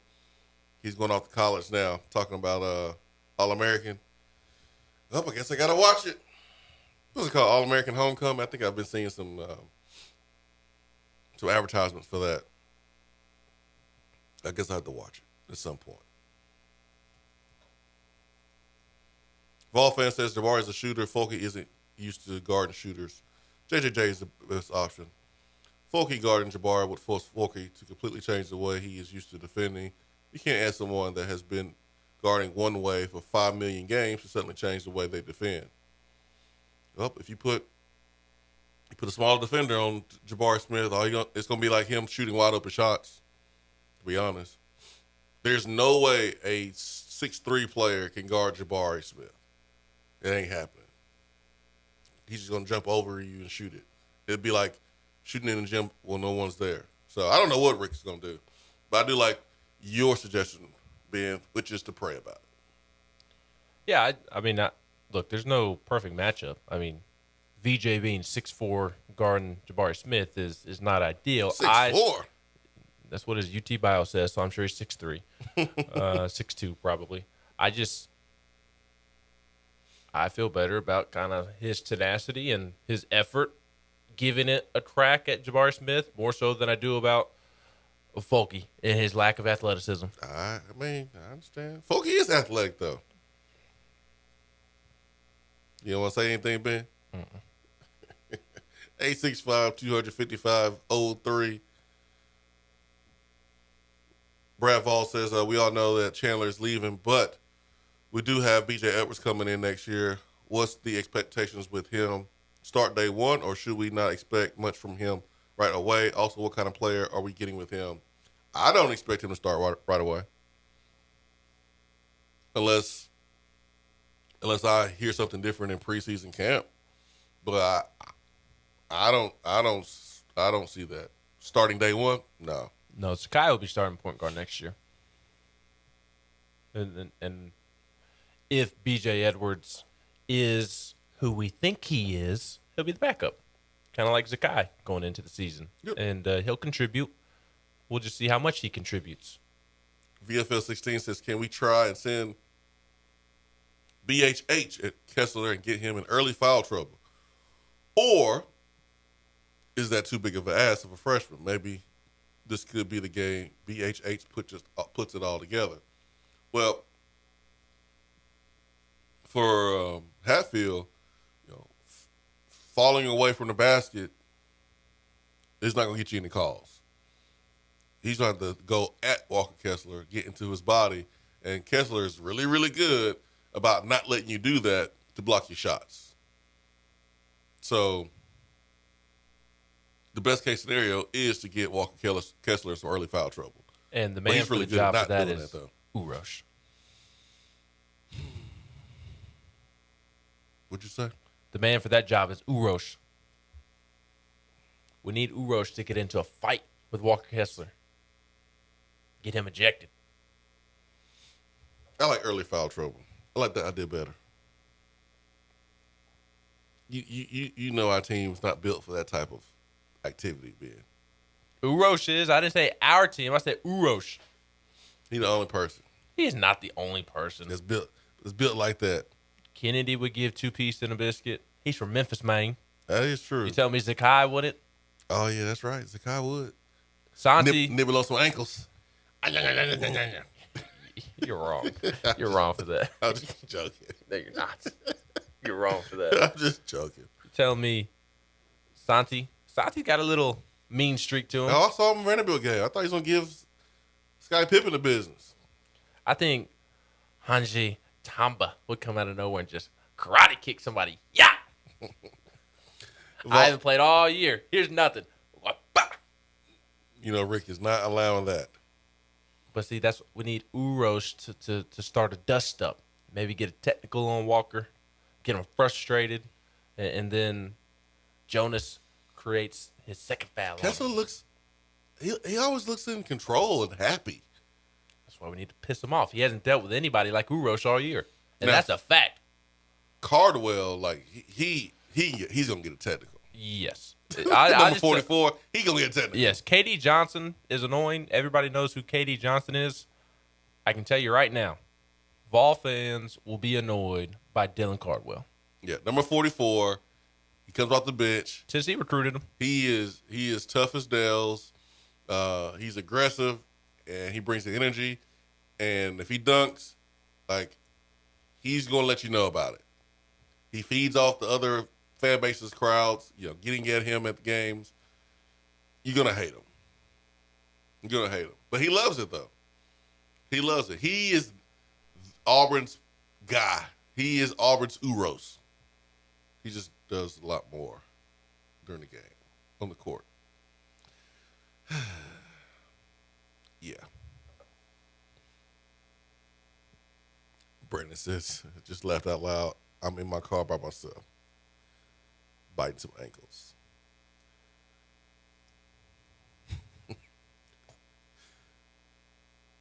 Oh man, Zakai is about it. You saw him in that Kentucky game. He pushed the coach. Get out of the way, coach. He's ready to go. Vol fans says, I hope BJ Edwards can contribute early because I really like the 2-point guard lineup on the court at the same time. Yeah, next year, hopefully, Vescovi comes back, and you get that 2-guard lineup with Vescovi and Zakai Ziegler. I don't think B.J. Edwards will be a starter. I would be very surprised. Yeah. Very, very surprised. 865-255-03. Y'all funny on this text box. Really funny. Other McKee says, being the most annoying character was Skylar from Breaking Bad. Sorry, I tried to watch Breaking Bad. I couldn't do it. Breaking Bad is a terrific show. I couldn't do it. The first episode didn't grab me. It didn't grab me. Maybe it's me because I hear everybody talking about it. You got to give it a couple episodes and then it really picks up. Okay, well, that's probably why. 865-255-03. Hour 2 is brought to you by Action 247. Tennessee's only legal sports book. Use the Swain Event as a promo code, and you get 100% match on your first deposit up to $800. Stay with us. Be right back.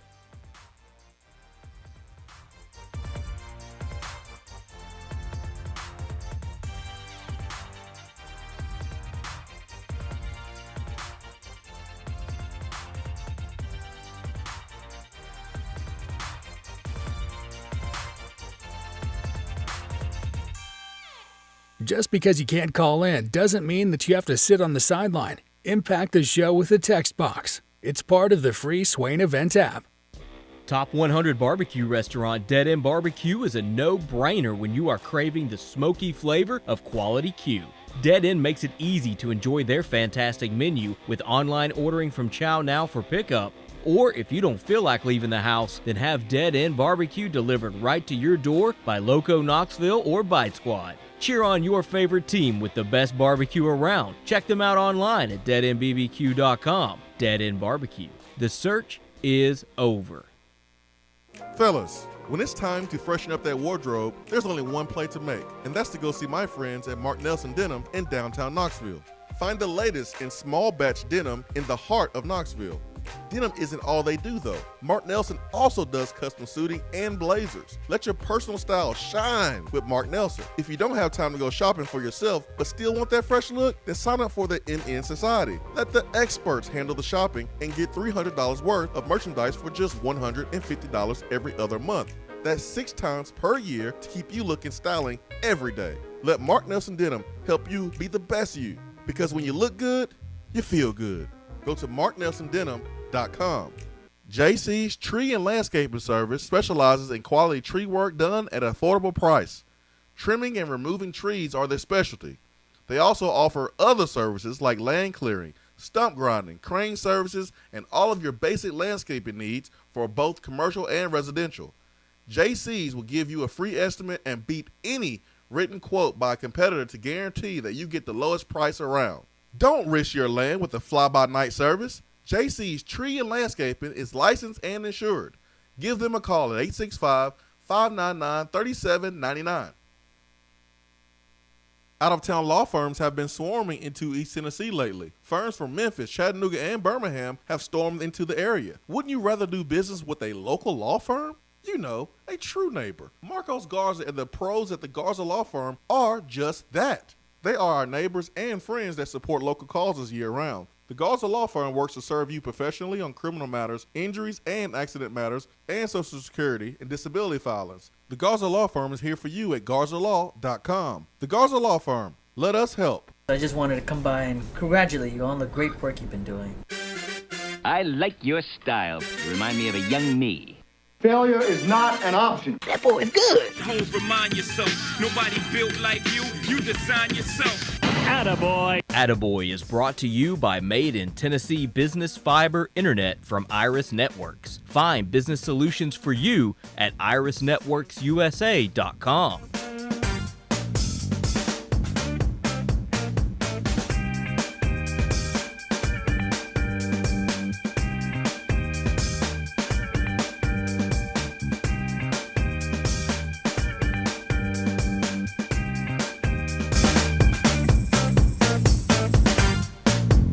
For Attaboy here on the program, we highlight good stories and positivity. Attaboy is brought to you by Iris Networks, Business Fiber Internet and Voice, irisnetworksusa.com. And Ben, you have today's Attaboy. Where are you going? I'm going down to Chattanooga, down to the Nooga for today's Attaboy. I'm giving UTC basketball an Attaboy because last night they beat ETSU 83-77 to claim the regular season Southern Conference Championship. UTC under Lamont Paris, who is a tremendous coach, are the SoCon regular season champs. Sophomore Grant Ledford scored a career-high 25 points and knocked down 7 3-pointers to help lift the Mocs to its second Southern Conference regular season title since 1994, behind an 83-77 road victory over rival ETSU on Wednesday night inside Freedom Hall. Following the win, UTC improves to 23-7 overall and 13-4 in league play. The Mocs secured the number 1 overall seed in the SoCon tournament and earned an automatic berth into the NIT. With Furman's loss at Sanford on Wednesday, UTC is outright champs. So, big ups to UTC and Lamont Paris, UTC's head basketball coach. That's a good one, man. That's a good one. I saw where listener Sean Reed was at the game. He's a big ETSU guy and was at the game, and they took that L, ETSU. Yeah, poor Desmond Oliver. Poor Desmond Oliver. Took that L. ETSU now, where was it? 14-6 on the season and 6-11 in conference play. 6-11? Mm-hmm. It's year 1 of Des. A lot of people coming and going there at ETSU. But happy for UTC. Me and my buddies, my buddy Blake, Rob, and Seth, big time college basketball fans. So we have, and I've shared this before on the show, but we've kind of jokingly adopted some mid-major teams to pull for and follow. And we've been keeping up with UTC and ETSU. I jokingly adopted Murray State because Murray, Kentucky is like 10 minutes from my grandparents, and Paris Landing, Tennessee, 10, 15 minutes, 20 minutes, right across the border. Murray State balling, the best mid-major team in basketball this year. Probably going to earn they're probably not even going to have to earn an automatic bid by winning their tournament, the OVC, because they've been so good this year. And, of course, the GOAT, John Morant, went there. So, go Murray State. Go Racers. Go Mocs. Go Bucks. John Morant is the GOAT of Murray State. He is the GOAT of Murray State. There's no doubt about it. No doubt about it. What are you going to say when Ja leads the Grizzlies to a world championship this year? Oh, I'll be happy. I'll be happy for you. I might cry. You're not going to make me out to be somebody that doesn't like John Morant of the Grizzlies. I like John Morant. I do. I like him just like I like Mike Tomlin. Mm-hmm. I know how you media folks do it. Can't trust y'all. Y'all be twisting the truth. I'm not a media folk. I'm a sports fan who likes to talk and write about sports. Yeah. You're a media. I'm a sports fan who likes to talk and write about sports. Whatever makes you feel better. Most media fans don't actually like the sport that they cover.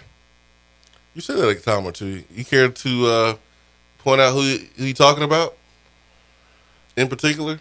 Yeah. All somebody has to do is DM me and I'll tell them. All right, I'm going to DM you right now. Actually, I won't do that because folks screenshot it. Austin Price. I'm kidding. Austin loves golf. 865, 255-03. Speaking of Austin Price, he mentioned a couple names connected to the Tennessee receiver coach opening. Grant Hurd, Andre Coleman, Grant Hurd. You'll look at his all-time players that he's brought in. Laquan Treadwell, Ole Miss, and DeMarcus Lodge from Ole Miss. Van Jefferson, DK Metcalf. Did a really good job recruiting while he's at Ole Miss. Really good job.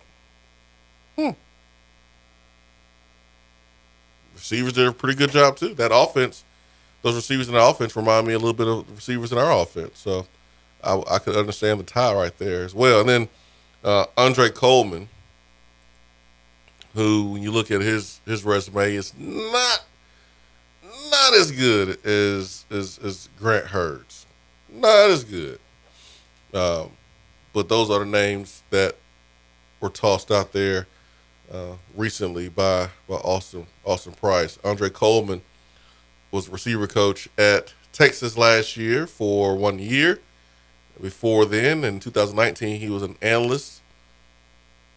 In 18, he was the receiver coach and OC at Kansas State. He was at Kansas State from 2013 to 2018. So, I played in the league for your Pittsburgh Steelers. Oh, he should be hired on the spot just for that. Last year in the league. Played with the Chargers, played with the Seahawks. Played from 94 to 98 in the league. So he beat the 3 years and 3-game average for an NFL player. He beat that. Played 4. So he has NFL experience. But it's about recruiting and it's about development. That's the most important thing for our receivers. Our young receivers have to be developed. They disappeared after the Florida game. Did not see improvement from the young players.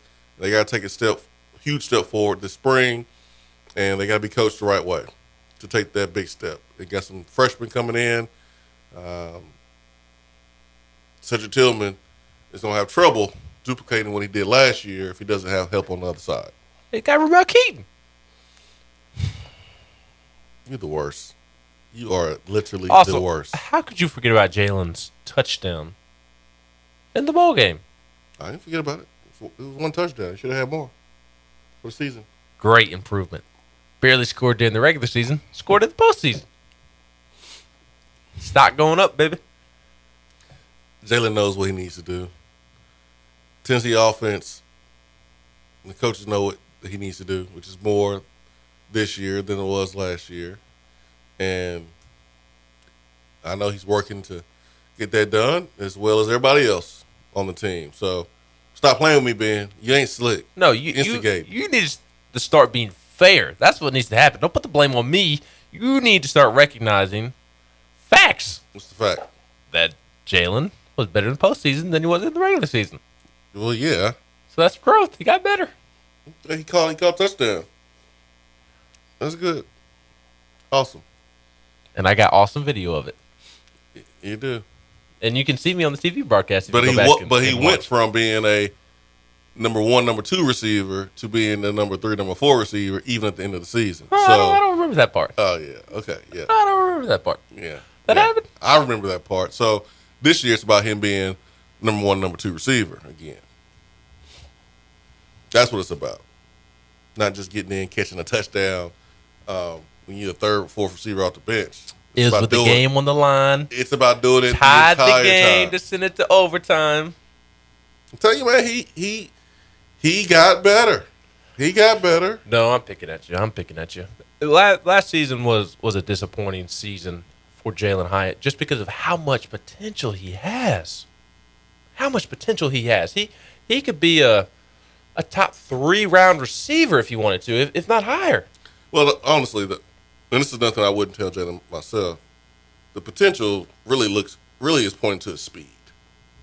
Like, he's fast. Yeah, but in today's day of football, I mean that's huge. I mean, you see guys he's track fast. He has to be football fast. He has to be football fast. There's a difference, yes. He's tracks fast, so he has to transfer that speed to the football field and play fast. Because if you line up Velus Jones and you line up Jalen Hyatt in a foot race, Hyatt should win. But no one played faster than Velus Jones on offense last year. No one played faster. But you go look at this combine, you go look at the pro day numbers, he's not going to run a 4.3 flat like a Hyatt has been documented running. So it's about playing fast. And you play fast when you're confident, when you put in that work in the weight room, when you put in that work on the field with your routes and catching the football. Hyatt is figuring it out. He got a chance to see Cedric Tillman and Velus Jones eat because that's what they did in the offseason. So Hyatt will be okay. But the potential is because of the speed.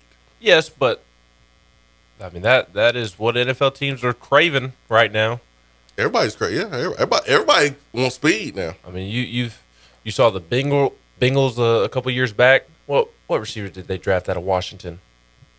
That was like broke the combine record or for the 40 or whatever, and then it just didn't pan out. Oh, Ross. Jonathan Yeah. Ross went to the Bengals. Yeah. He ran a 4.2. He went to Washington. And he Yes. couldn't stay healthy. Yes, but his speed is what got him drafted. Yeah, I mean that'll get you drafted. And It won't keep you in there if you don't do what you need to do. Correct. But the speed will give you an opportunity if you run a really really fast time.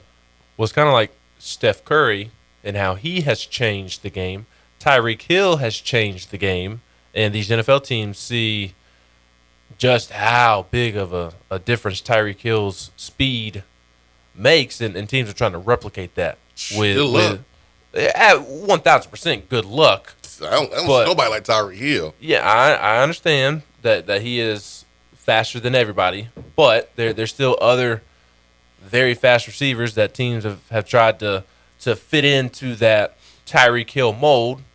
The guy that we just talked about from Washington, Henry Ruggs III was supposed to be that as well. And I'm not sitting here at all saying Jalen Hyatt is Tyreek Hill or is going to be Tyreek Hill, but he has a similar skill set in terms of just the pure speed that NFL teams are craving right now. And there's no reason he should not end up being a top 3 round pick. If he isn't, then I mean it's almost a waste of talent.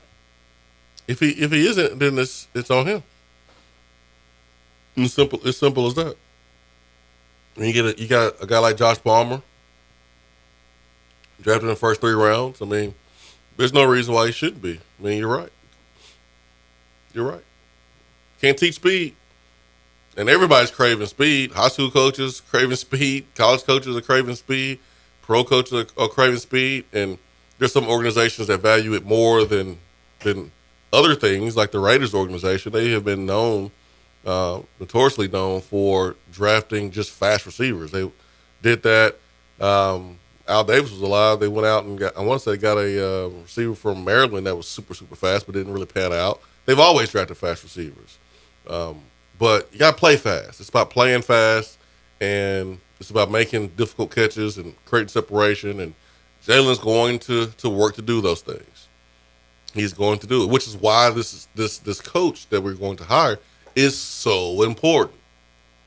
So important. Because we have talented receivers who are young.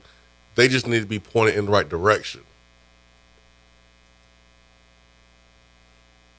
by an experienced receiver coach. That's it. Hopefully Hype can find it because they need it. Talked about it earlier. The young guys have to be ready to play by the time the season rolls around if this offense is going to duplicate its success from last season, because Cedric Tillman can't do it on his own, as you mentioned a moment ago, and Tennessee will add a transfer receiver at some point. I would be stunned if they don't, but it can't just be Cedric Tillman and transfer receiver either.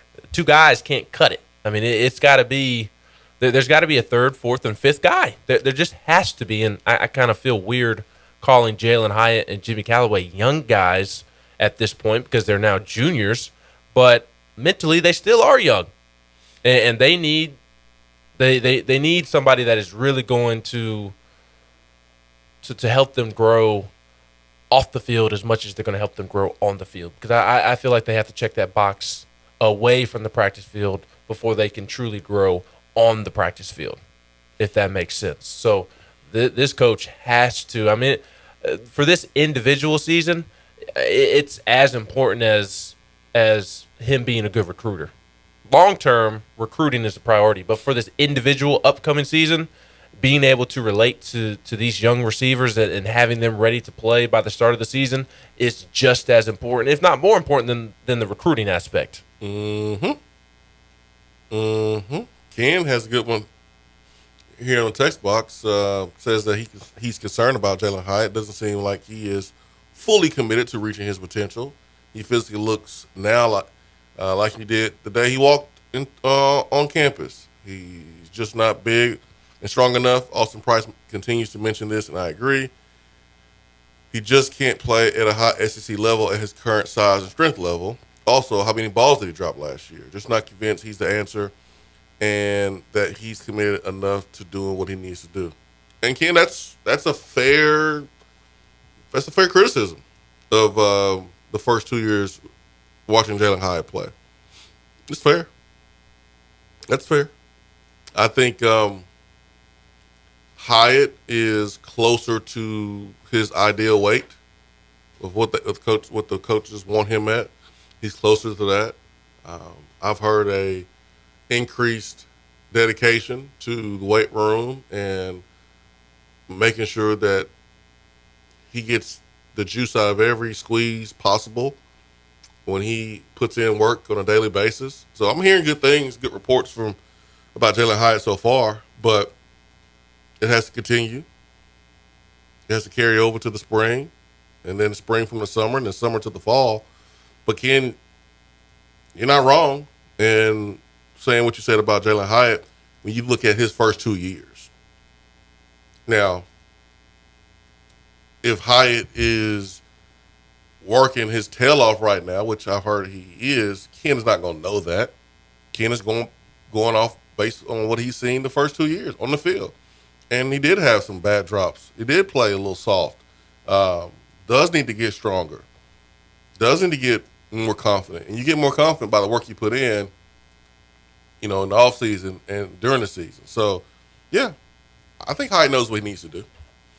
He knows. Hopefully he can tap into that potential because, man, he can be one of the most electrifying football players in the entire country. Could. If he can tap into that potential.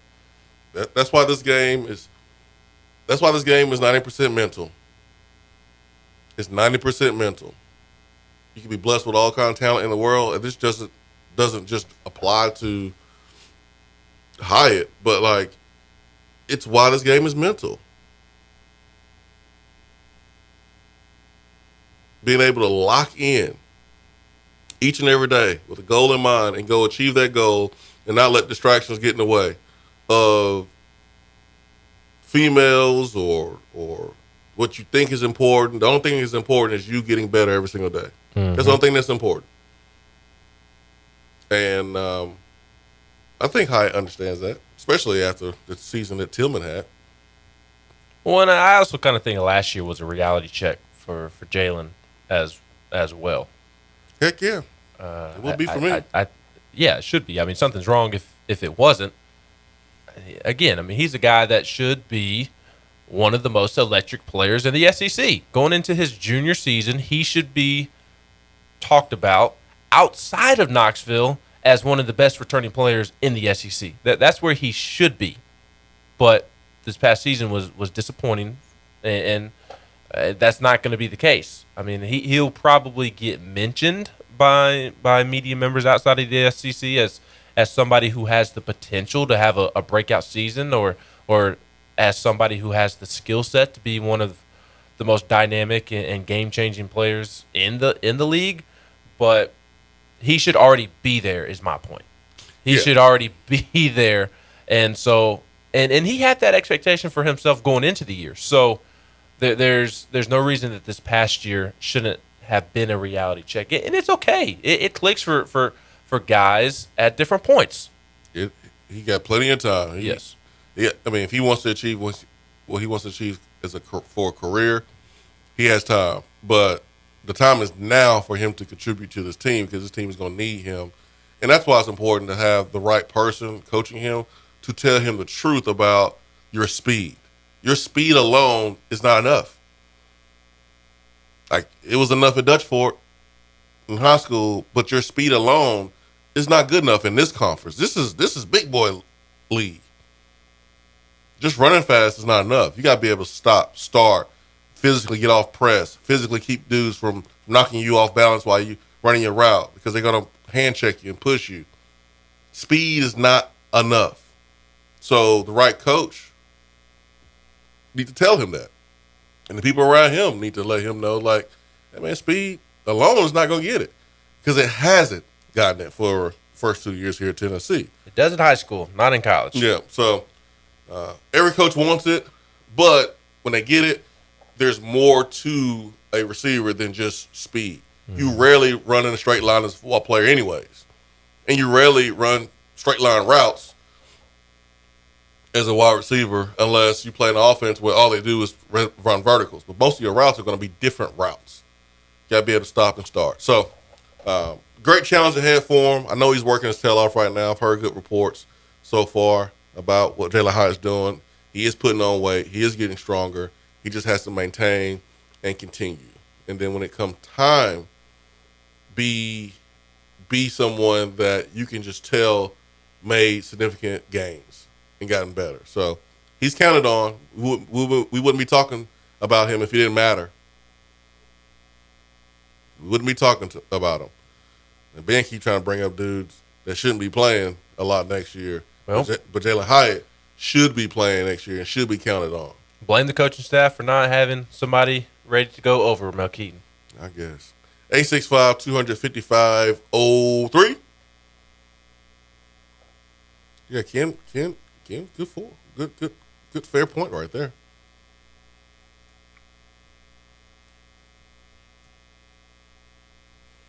Alex says, Hyatt can do it. Needs to add 20 pounds.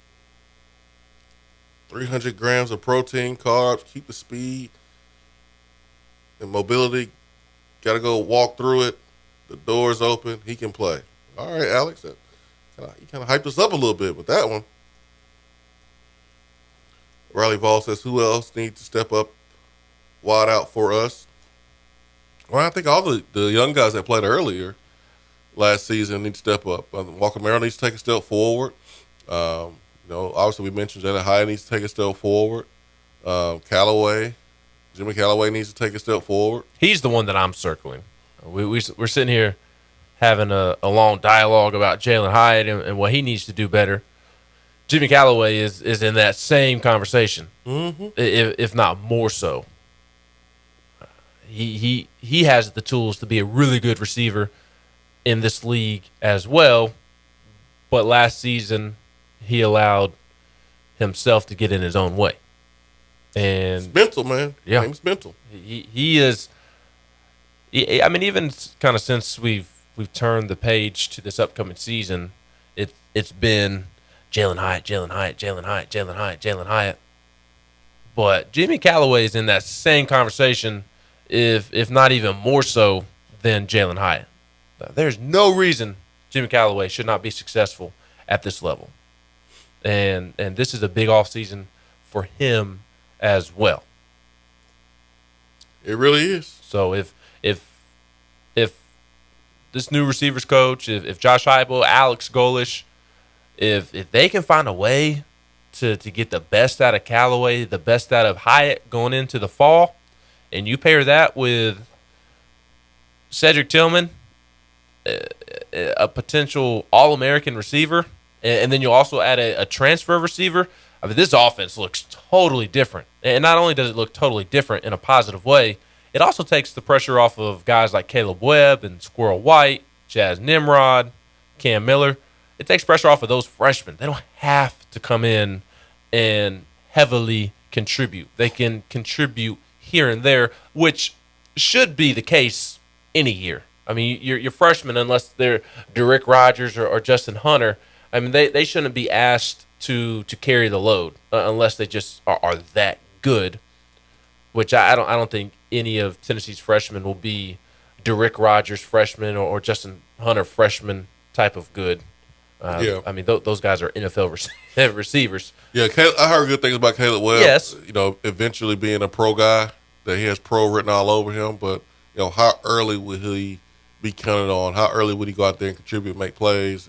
Squirrel White, the same thing can be asked. Could be said about him.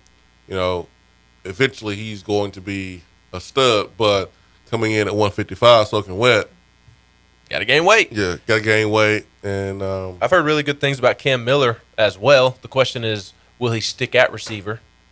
He could potentially move to running back, but he's simply going to be a good football player for Tennessee, kind of like Juwan Jennings. Not saying he's going to have the same career as Jawan Jennings, but Jawan Jennings was just a really, really good football player. And there's a time where there's a time where you didn't really know what position he was going to play. Right, and he turned out to be a really, really good college football receiver. But I promise you, if you had put Jawan at safety, he would have had just as good of a career because he's a good football player. Yep. I mean, you could play Cam on defense if you wanted to. He's athletic and has the size to do so. I do think that he sticks on the offensive side of the ball at receiver or at running back maybe one day. But he's just going to be a really good football player, and he may be the most ready to contribute just from a physicality standpoint and reliability standpoint. The staff feels really good about Chaz Nimrod. I don't have a strong opinion on him one way or the other. I just haven't really heard much about him or really seen a lot of him. The only thing that I've really heard is just that the coaching staff does really like him. So we'll see what happens there. But like it was unfair for Kyle Alexander to be thrown into the fire as a true freshman. It was unfair for Josh Palmer to be thrown in the fire as young as he was when he was thrown into the fire as a true freshman.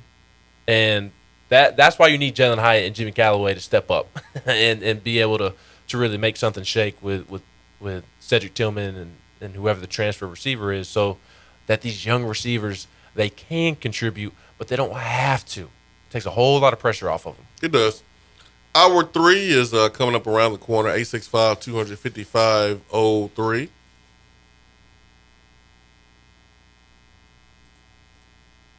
Was it Callaway or Holiday who scored the big one versus Pitt? That was Callaway. The screen, quick screen, or I guess you can call it a screen, but pop pass, quick screen, whatever, and got one block from I think it was Jacob Warren on the outside, or Tillman, or somebody on the outside, and Callaway made one guy miss and was off to the races. Vol in D-Town says Hyatt is only 10 pounds less than Waddle, who is in the NFL. Shrug emotion. Okay. What's the height difference? What that mean? Yeah, Jalen Waddle is 5'10". Jalen Hyatt, isn't he over 6 foot? I think Hyatt's right at 6 foot. Yeah, and Waddle can stop and start.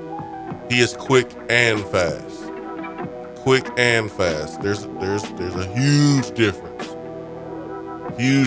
But yeah, that 180 range is where, 185 is that range I think Hyatt probably wants to be at. Be right back.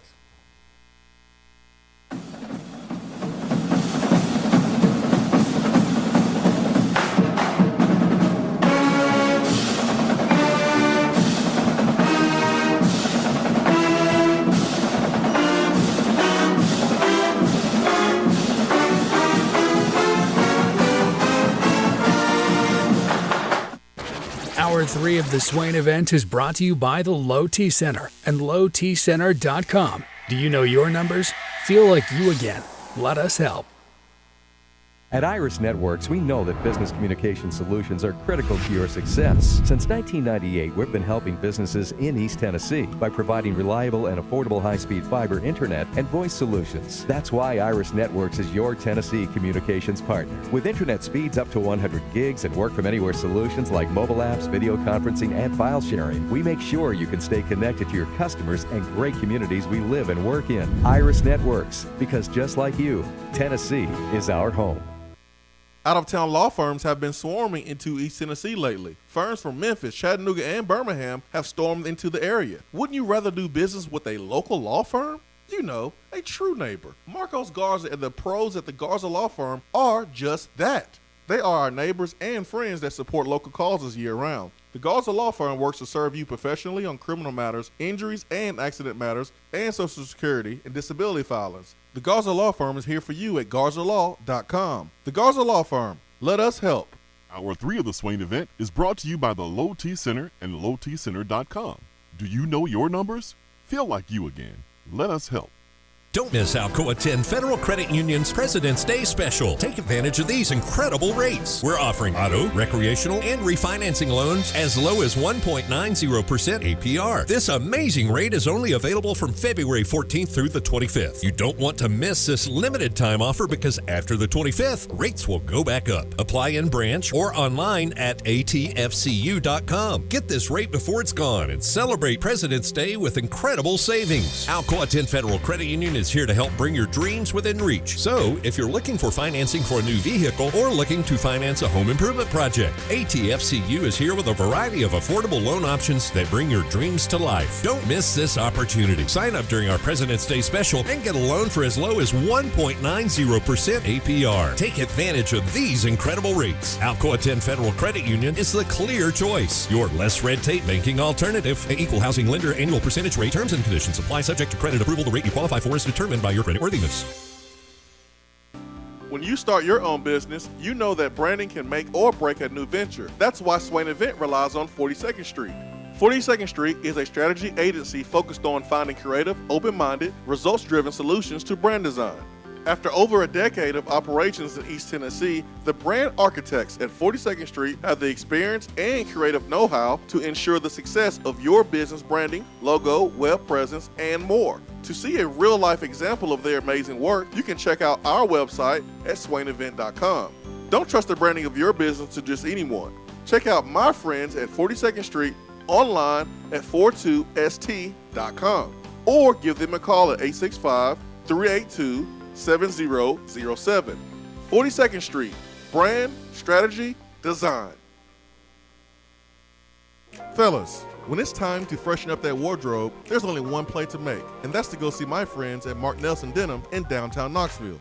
Find the latest in small batch denim in the heart of Knoxville. Denim isn't all they do though. Mark Nelson also does custom suiting and blazers. Let your personal style shine with Mark Nelson. If you don't have time to go shopping for yourself but still want that fresh look, then sign up for the NN Society. Let the experts handle the shopping and get $300 worth of merchandise for just $150 every other month.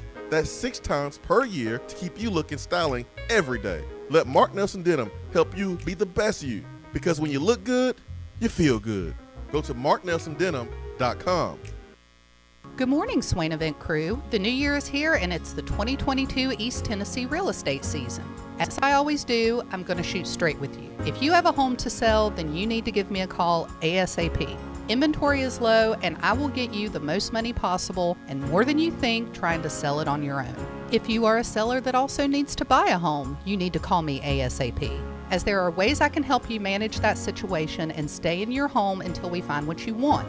If you are looking to buy, you need to call me ASAP. You absolutely need someone on your side to help navigate the current waters, and you need someone that's going to do their homework and find homes that aren't on the market yet. Bottom line, you need to call me today ASAP. Jennifer Morris, Keller Williams Realty, 865-257-7897. If you are buying, selling, or considering investing in real estate this year, or email me at jennifermorris865@gmail.com. I hope to hear from you soon, and go Vols! JC's Tree and Landscaping Service specializes in quality tree work done at an affordable price. Trimming and removing trees are their specialty. They also offer other services like land clearing, stump grinding, crane services, and all of your basic landscaping needs for both commercial and residential. JC's will give you a free estimate and beat any written quote by a competitor to guarantee that you get the lowest price around. Don't risk your land with a fly-by-night service. JC's Tree and Landscaping is licensed and insured. Give them a call at 865-599-3799. If you want to get in on the conversation, call the Iris Networks hotline at 865-200-5503. Grow your business with Iris Networks high-speed fiber internet. IrisNetworksUSA.com.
Tyreek Hill, 185 pounds. What's the lesson? Everyone holds their weight different.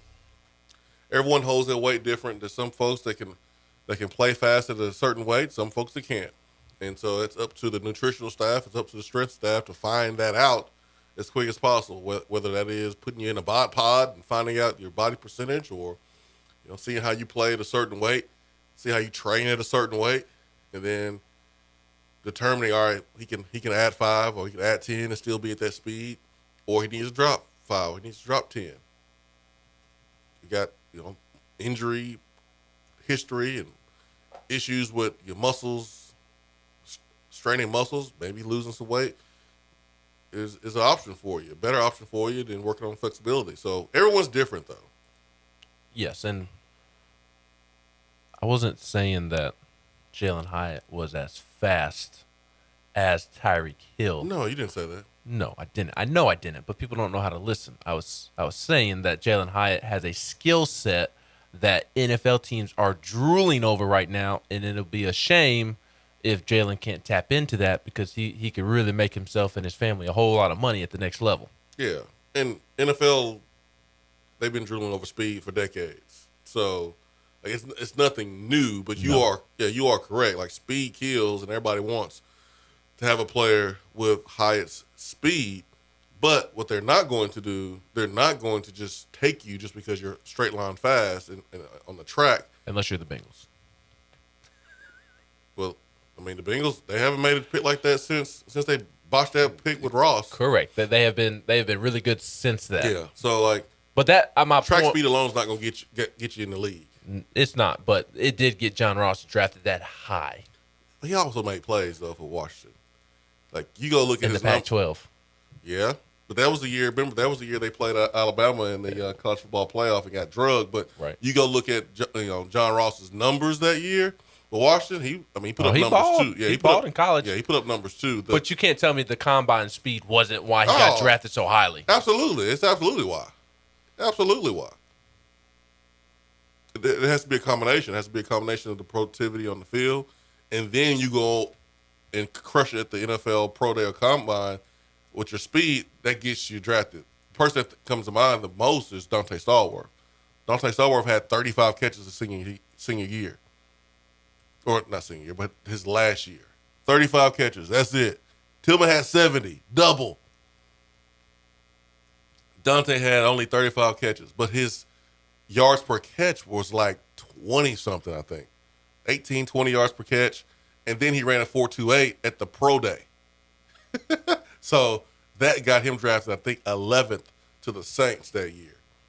So you got to have the production on the field, and you got to have a nice time. And Hyatt doesn't have the production yet. Got to get that production up. And he's working to do that. He is committed to the weight room. He is doing a better job with his weight. Just has to be consistent. That's what he needs to work on. Nick B98, are y'all worried the defense this year might be worse than it was this past season after losing Taylor and Butler? Yeah.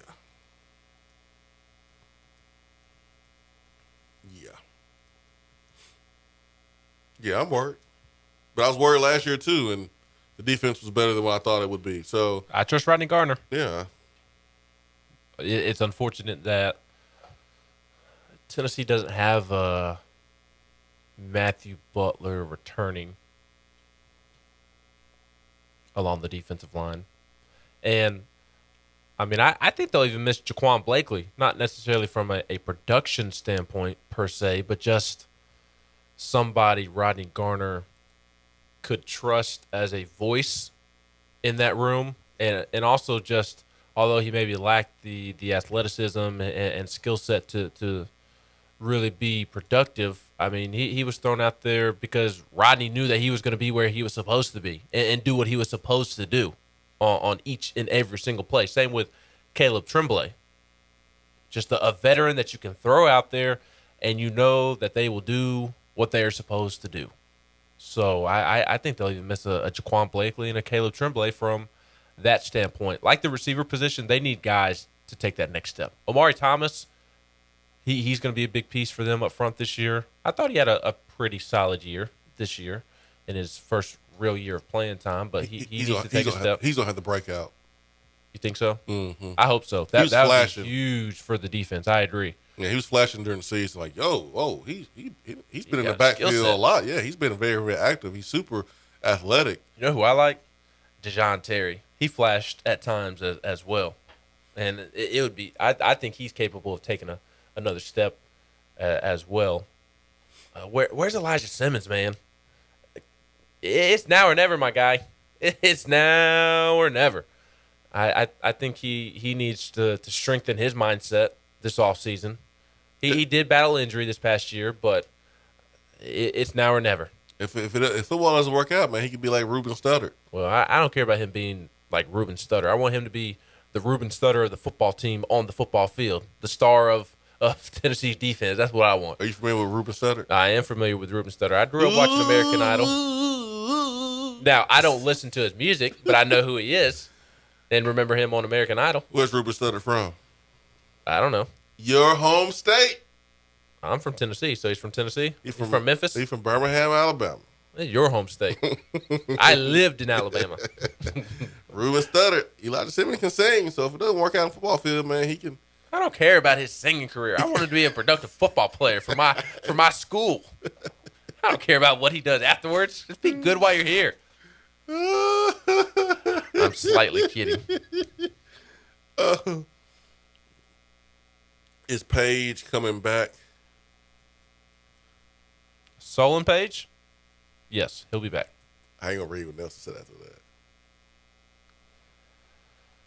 Nelson. Please tell me no. Well, the answer is yes.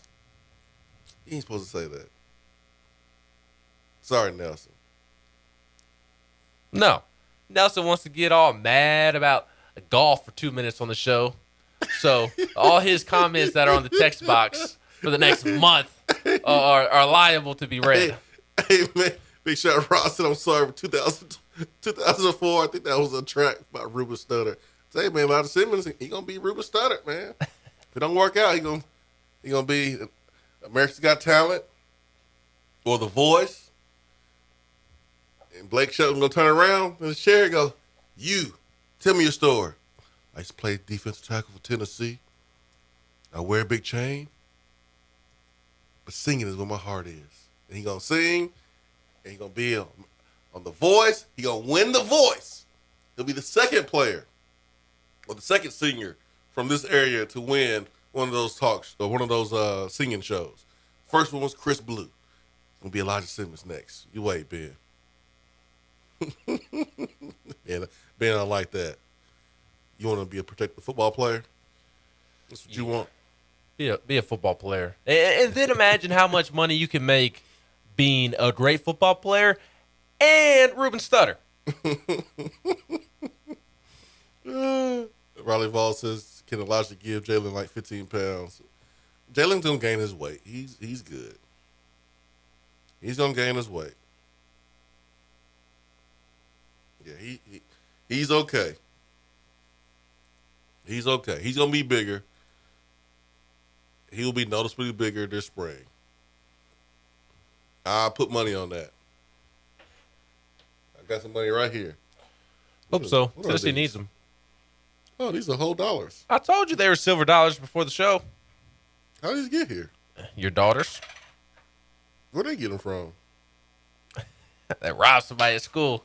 Your youngest took somebody's lunch money yesterday. My youngest kids are bullying kids at school, taking their money. Where they get this money from? You know, I started to realize something about your middle child.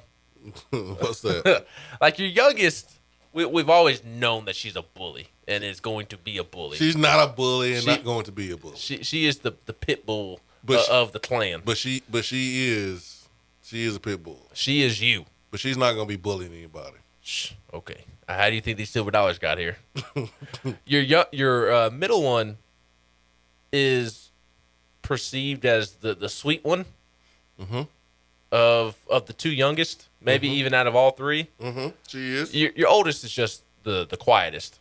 But your middle one, Like, she's perceived as this innocent, sweet little child, but she's got a little mouth on her, and like she's gonna bully people in a sweet way. Like, she's just straight and to the point. Like, okay, you can give me that now. So like, even though she's perceived as the sweet innocent one, like she's gonna bully people too. And apparently they're both bullying people. I mean, they've got an operation going on at school, bringing home this stuff. I don't know where they got those. They brought home silver dollars from. 3 of them, not one, 3 of them. I haven't seen a silver dollar in like 3 years. I think their mom gave it to them. I'm choosing to believe they bullied somebody at school. Give me your lunch money, punk. We don't condone that in the Swain household. That's my silver dollar now, punk. We don't do that. Let Elijah do the anthem. Ben's like, no, forget your hobbies and the things you care about off the field. We want production on the field. I'm all for hobbies off the field if you're producing on the field. Ben said, focus on getting to the national championship and then secure your bag by singing. That's right. The national anthem. There, Elijah. Eason could be the dark horse. I like Bryson Eason. The only thing I would say to that comment, ATL VFL, is that he didn't play as much as I thought he would this past season. I thought he would play a little bit more than he did. So that raises a flag and an eyebrow from me. I like Bryson Eason, but man, I thought he would play more this past year. Maybe it clicks for him this spring, man. This spring is a big spring. We asked Austin Price who he thought needed a big spring, and the first person he said was Jalen Hyatt. But you look at Elijah Simmons, and you look at Bryson Eason. I mean, there's a lot of guys you can look at on defense stepping to the forefront and being someone that Rodney Garner and company can count on. There's a lot of guys that have opportunity to make some noise this spring that need a big spring. Eason was recruited by Pruitt. Gets here, and you have a new coach coaching you. Doesn't matter if you have a new coach. You're here. So make the plays, show what you can do, and get it done. Is Solomon and Bumpus coming back? Aubrey Solomon, is he going to be like John Fulkerson? We got this question a couple of weeks ago. Aubrey Solomon is not coming back. Latrell Bumpus is coming back. What was that hint, that fist pump for? Latrell coming back? Huh? What fist pump? Why'd you fist pump after I said Aubrey Solomon's not coming back? I snapped my fingers like that. Like, dang. Like Usher? No. Or like Lil Jon? I did like that. Snap your fingers and do the stuff. I did like that. Dang. You can do it all by yourself. Let me see you do it. Aubrey Solomon, man, I thought we would get a lot more, man. I remember when we found out he was going to transfer to Tennessee. Man, you would have thought we won the lottery. Ooh, he's a 5-star. He was a 5-star. He's from Georgia. He's a 5-star. He's a baller. We never stopped to think, like, why is he transferred? Why is Michigan not really worried? Like the guys we get from Michigan, they go on to play in the college football playoff. Whatever, man. Whatever. Riley Foss says, I never wasted more time on Twitter than following that Solomon saga. Yes. But that's a lesson that you just never know, man. You never know who's going to step up and be the player that we want every player to be and who's not.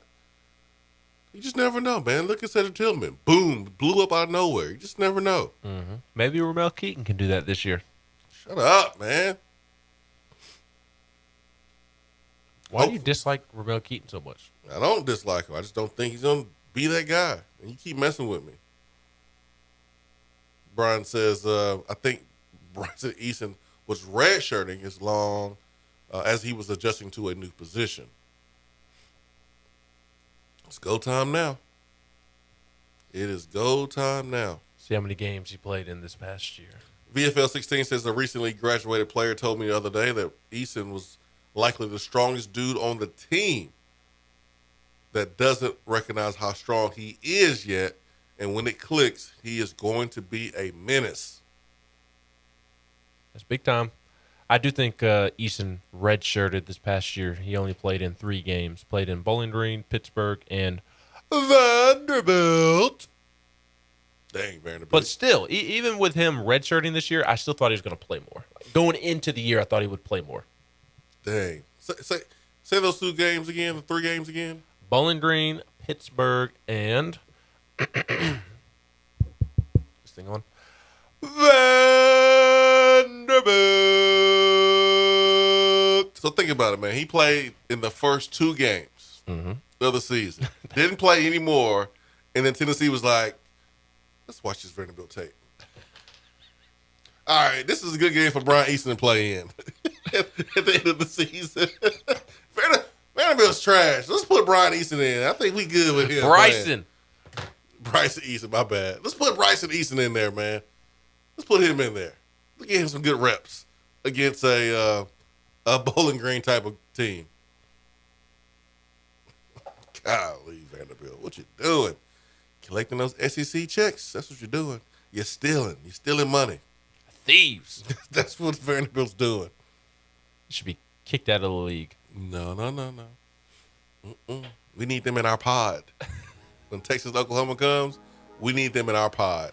Missouri, Kentucky, Vanderbilt in the SEC East pod. That's what we need. No. Don't try to kick out Vanderbilt. No. We got to have Vanderbilt in the SEC. Easy dub. Hour 3, powered by Low T Center and lowtcenter.com. Stay with us.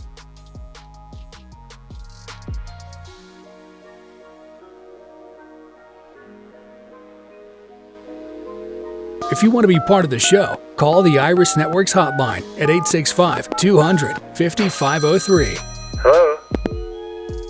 More and more Tennessee businesses are switching to Iris Networks for reliable, local, high-quality, high-speed business fiber internet. Iris provides direct internet access from 10 megs to 10 gigs with no payments for 90 days. Iris also offers next-generation business phones with work-from-anywhere capability from the mobile or laptop app. With local sales, support, and service, Iris is a partner in the community. Learn more at irisnetworkusa.com or call 865-448-IRIS. Iris Networks, a Tennessee business connecting Tennessee businesses. Litter is a big problem in Tennessee, but together we can do big things. We can make our cities, our waterways, our roads cleaner and safer. The Tennessee Department of Transportation is committed to reducing litter in our communities, but we need your help to do it. There are over 100 million pieces of litter in our roads at any given time, and it costs TDOT about $19 million a year just to clean it up. The first step to keeping Tennessee beautiful is to rally behind these 3 simple words. Nobody trashes Tennessee. Join the Nobody Trashes Tennessee movement at nobodytrashestennessee.com. Top 100 barbecue restaurant Dead End Barbecue is a no-brainer when you are craving the smoky flavor of quality Q. Dead End makes it easy to enjoy their fantastic menu with online ordering from Chow Now for pickup. Or if you don't feel like leaving the house, then have Dead End Barbecue delivered right to your door by Loco Knoxville or Bite Squad. Cheer on your favorite team with the best barbecue around. Check them out online at deadendbbq.com. Dead End Barbecue. The search is over. We're here with Dr. Michael Carlson of Tennessee Regenerative Sports Medicine to discuss PRP, platelet-rich plasma. If you have orthopedic injuries such as shoulder pain, knee pain, Achilles tendonitis, or tennis elbow, you should give them a call. Good to be back, Jason. We specialize in non-surgical orthopedics, so we treat damaged tendons, ligaments, and joints, including rotator cuff injuries, knee injuries, and elbow and foot problems by using ultrasound-guided injections with PRP. And this form of treatment helps stimulate the body's own reparative process and assist in the healing of damaged tissue. Doc, what makes your training different than others? I've been practicing in Knoxville for over 26 years, and I'm certified in interventional regenerative orthopedic medicine through the American Academy of Orthopedic Medicine. They've been the leader in this form of treatment since 1983.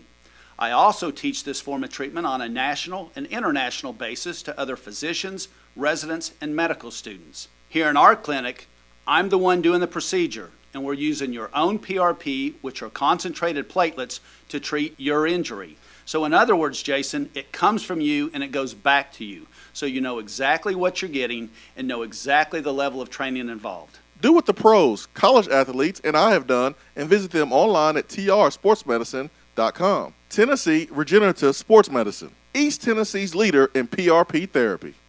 Don't miss Alcoa 10 Federal Credit Union's President's Day special. Take advantage of these incredible rates. We're offering auto, recreational, and refinancing loans as low as 1.90% APR. This amazing rate is only available from February 14th through the 25th. You don't want to miss this limited time offer because after the 25th, rates will go back up. Apply in branch or online at atfcu.com. Get this rate before it's gone and celebrate President's Day with incredible savings. Alcoa 10 Federal Credit Union is here to help bring your dreams within reach. So, if you're looking for financing for a new vehicle or looking to finance a home improvement project, ATFCU is here with a variety of affordable loan options that bring your dreams to life. Don't miss this opportunity. Sign up during our President's Day special and get a loan for as low as 1.90% APR. Take advantage of these incredible rates. Alcoa 10 Federal Credit Union is the clear choice. Your less red tape banking alternative. An equal housing lender annual percentage rate. Terms and conditions apply, subject to credit approval. The rate you qualify for is determined by your creditworthiness.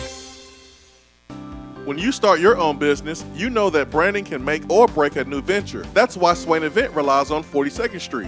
42nd Street is a strategy agency focused on finding creative, open-minded, results-driven solutions to brand design.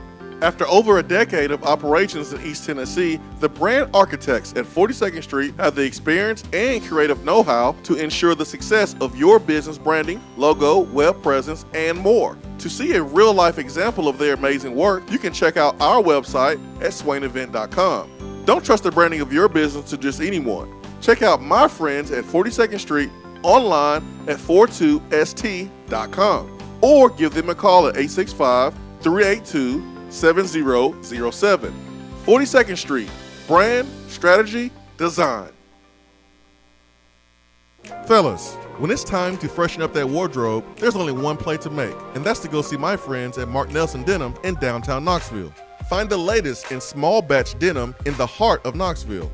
Denim isn't all they do though. Mark Nelson also does custom suiting and blazers. Let your personal style shine with Mark Nelson. If you don't have time to go shopping for yourself but still want that fresh look, then sign up for the NN Society. Let the experts handle the shopping and get $300 worth of merchandise for just $150 every other month. That's 6 times per year to keep you looking styling every day. Let Mark Nelson Denim help you be the best you, because when you look good, you feel good.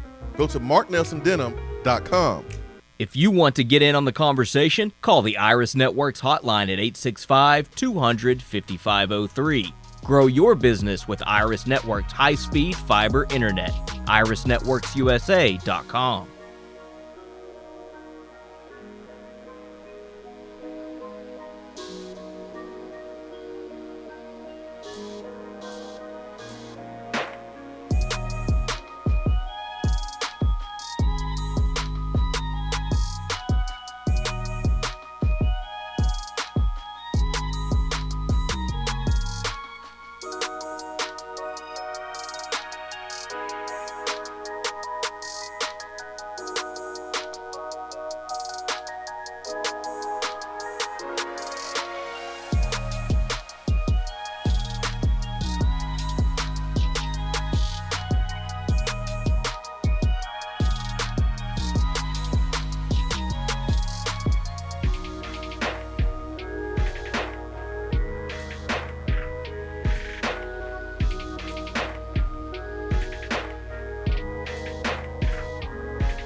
Let's get to our guy Jay on the Iris Networks hotline. Hour 3 is powered by Low T Center and lowtcenter.com. Jay, good morning. Swain, good morning, brother. What's up? What's up? Man, what's going on with Jalen Hyatt? Can my boy not gain no weight, or what's going on? He's gaining weight now, but yeah, I mean, Is it's he? his first year or two. I mean, he wasn't gaining weight, and I don't think his focus in the weight room is where it needed to be. But I think that's changing, and I think it's going to pay off for him. But he just needs to be consistent, because it's easy to start right now, fresh off of a season where you didn't play as much as you thought you would, didn't have the plays that you thought you would. It's February. So you've done it for January, you've done it for February for the most part. You got to do it. You got to do it for next month. And next month, you got to do it every single day. So, so far, so good, but just got to be consistent. And I know that seeing the other guys ball out last year did a lot for him and let him know what he needs to do. Man, I sure hope so, because, man, he could be a nice second piece to Tillman. I mean, that guy's potential is through the roof, but it's just I hope it comes through. Swain, and Ben, I was watching a 30 for 30 last night, which y'all know what those are, the ESPN 30 for 30. Mm-hmm. And which one? This one was on the Buffalo Bills in the early 90s, and it's called the Four Falls of Buffalo. And the Buffalo Bills, for those who don't know, they went to 4 straight Super Bowls between like 90 and 94. And they lost every one of them. And, so it's sad that's what they're going to be known for, because they were actually a really good team. You don't get to 4 straight Super Bowls if you're not good. Yeah. And 93. Was it 93? Yeah, 90 and 93. 90 93. So they were just a great team, and they put up tons of points. They led the league in offense. They led the league in touchdowns, yards, all that. And I didn't realize this. I kind of thought about what we're doing here at Tennessee, but they were interviewing Jim Kelly, and he said the thing that really switched it around for them in like 1990 when they started going on this winning streak and their Super Bowl streak was they went to a no-huddle offense. And they were trying to hike the ball as fast as they could. They were trying to get lined up, get on the ball, and hike the ball as fast as they absolutely could. And he said when they went to that style of offense, they just started killing teams.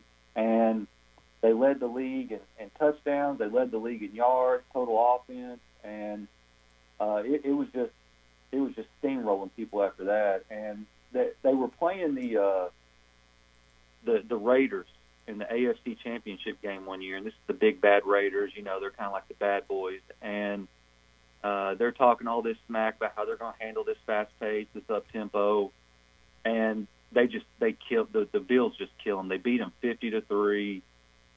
Howie Long in the first quarter is yelling over to Jim Kelly, the quarterback, and yelling at him to slow it down. But they were talking about what that tempo does to teams, and just how it physically it will just beat you down if you're the opponent and you're not used to it. And it just kind of got me excited about what Heupel's doing here. And if he can just – Kirby Smart was right. You can't out-scheme people in this league. You got to get the dudes. But if he can get the guys to go along with this scheme, Swain, I mean, we could have something special here. I agree. I think the guys that we're talking about in particular here, they're defensive linemen. Yeah. Man, remember that Auburn team, man, 2010? Mm-hmm. They went fast. Mm-hmm. They went up tempo, and yes, they had a beast at Cam Newton, who was a once in a lifetime type of player, but they also had Nick Fairley. They had a defensive line front that complemented that up tempo offense very well, and that's what Tennessee has to get: pass rushers, a defensive front, to complement the up-tempo, fast pace. That 2013 Auburn team, they had some dudes in the trenches. Mm-hmm. They had Greg Robertson, who was the first-round pick. Trey Mason was running all over everybody. Nick Marshall was the quarterback. But they had a defense, in particular, the defensive front, that was able to balance out that offense. And that's where we have to address, our roster. And, Swain, that's why you pay Rodney Gardner whatever you want. Yep. Just give Give the man whatever he wants. Yeah, remember all that stuff we was hooking up Rick Barnes with to make him stay here in Knoxville? Mm-hmm. Like, he needed anything free after getting $5 million a year. You give it to Rodney Gardner. You don't have to pay for anything. You go to a restaurant. You make sure Rodney Gardner is happy. Absolutely.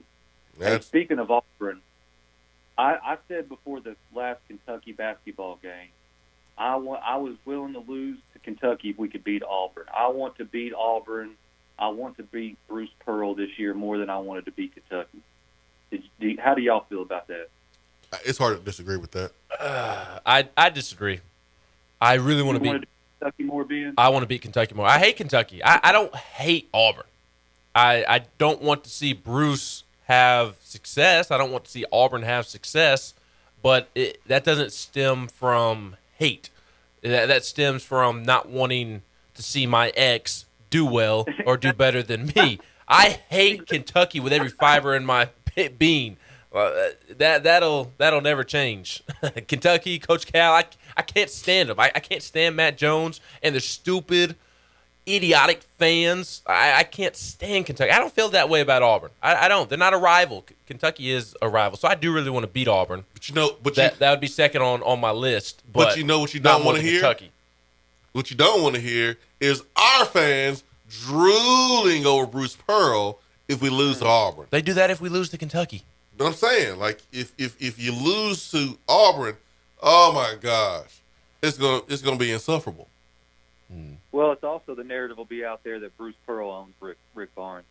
I get all that, but to me, dealing with Tennessee, losing to Kentucky, and dealing with Kentucky fans is more painful for me. You know, Ben, I normally I'd agree with you. I don't know why. If it's just that I'm kind of tired of losing to Bruce, and it's kind of that ex-girlfriend thing. I feel you. And they're having a good year, and I don't know, man. I don't know. Stephen Pearl's face kind of irritates me.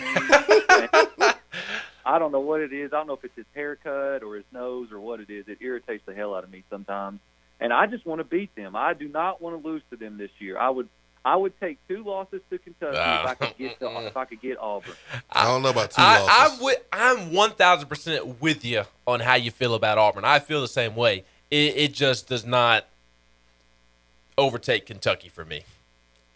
Well, before I get out here, you think we got it? I mean, we're like heavily favored by all these analytical and statistical models. Dang right. Heavily. We got like an 80-90% chance of winning, and I'm like, what's going on? That's right. They know about the guard play for Tennessee. They know about it. Yeah, it's going to be interesting. That's a good word. We're going to see, guys. I hope we pull it out, man. Me too. See you, buddy. Me too. Ken Pom gives Tennessee a 61% chance of winning and projects a 71-68 Tennessee win. Yes. So Ken Pom projects a 3-point Tennessee win. And Ken Pom actually had a cool tweet earlier this week. I think it was Wednesday morning after Tuesday's games. I've been sharing the Ken Pom projections for individual games for Tennessee all season long. So you all know that Ken Pom projects the games by their metrics, looking at it from a statistical standpoint. And he tweeted this at 1:16 a.m. yesterday morning, but it was after the Tuesday night games. We're gonna see that tonight. College basketball was solved, and he tweeted a screenshot, and Ken Pom projected every single college basketball game that was played that night correctly. Dang. That he predicted Tennessee to beat Missouri 71-60.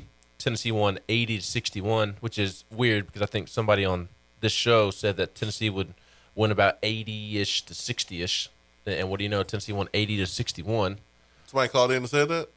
No, I believe his name is Ben McKee, whoever that smart guy is. But he was spot on. So my point in saying this is that Ken Pom's spot on pretty often. He's right way more than he is wrong.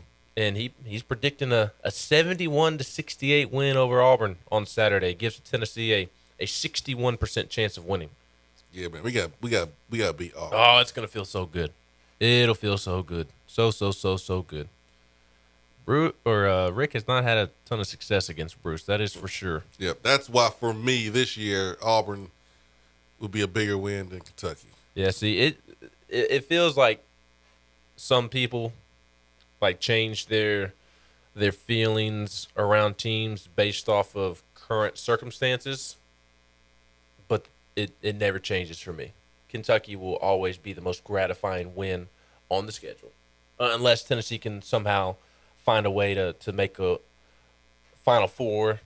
A win in the Elite Eight to go to the Final Four would obviously be much sweeter than beating Kentucky, or winning a Final Four game or a natty obviously would be more gratifying.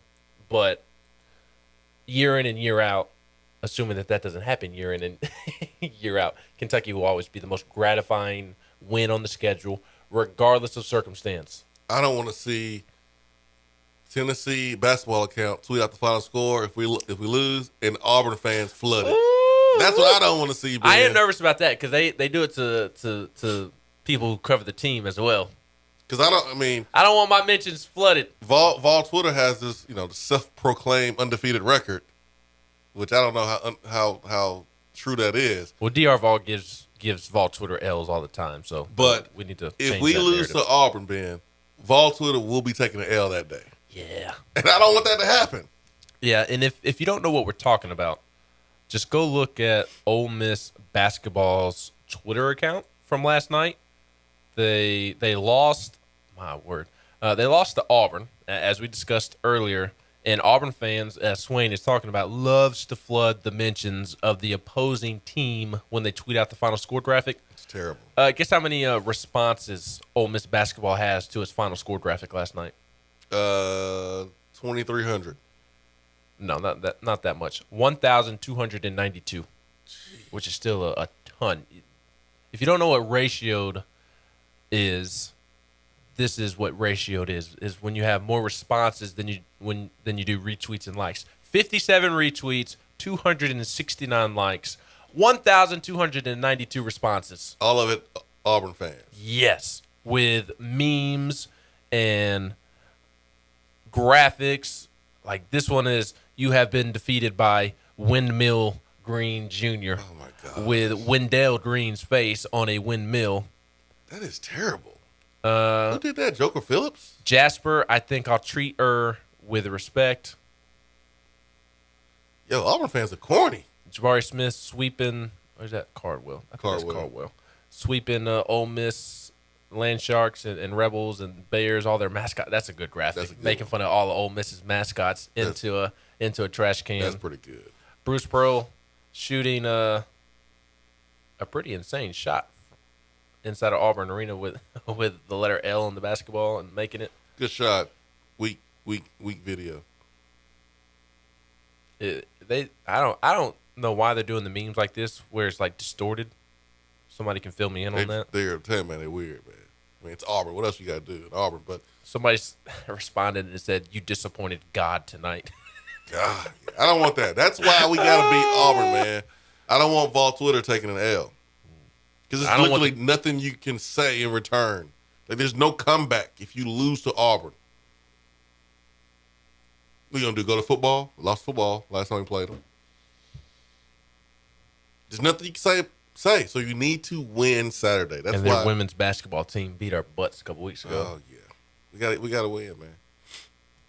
Baseball hasn't played in a while. I think the last time they played, Auburn got the best of Tennessee. They play this year, though. Auburn comes to Knoxville. You going to throw out the first pitch that weekend? Hey, man, if they want this heat, Ben Joyce, watch out. Got that heat coming. Show you how to do it, man. Show you how to do it. I got some nasty stuff, too. 105 on the gun. That's what I got for you. I'm ready. I'm ready, man. Anytime you want me to throw out the first pitch. I need to get a little bit warmer, though.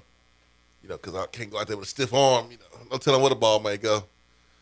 No, you don't get a warm-up pitch. What do you mean I don't get a warm-up pitch? When I threw the first pitch at the last game of the Huntsville Stars at Joe Davis, I didn't get a warm-up pitch, and I still threw a strike. You know what? I don't need a warm-up pitch. Also, when I drove by Joe Davis this past weekend, did you know they were tearing it down? Yeah. I didn't. Get rid of the thing, man. I mean, I agree. It was disgusting, but I didn't know they had finally decided to tear it down. They had let it grow for so long. It would look disgusting in there. It's time. But now they're tearing it down. I don't know what they're building there. maybe you should give them some ideas since you're the expert on Tennessee baseball renovations. I am the expert. I pissed a lot of people off the other day. Why? On the Monday night chat on VolQuest, somebody asked me what I would do to take care of the stadium, and I said I would move the frats off campus, blow up their buildings, and build a brand new baseball stadium right where the frats are. And the frat boys on the general's quarters did not like that. The frat boys on the GQ were not fans of that plan. Where can I get on GQ and like your comment? You can sign up for $9.95 a month. Support my new child and your soon-to-be nephew, Dakotas. Can I give that post 2 thumbs up? Yeah, you can. You actually can.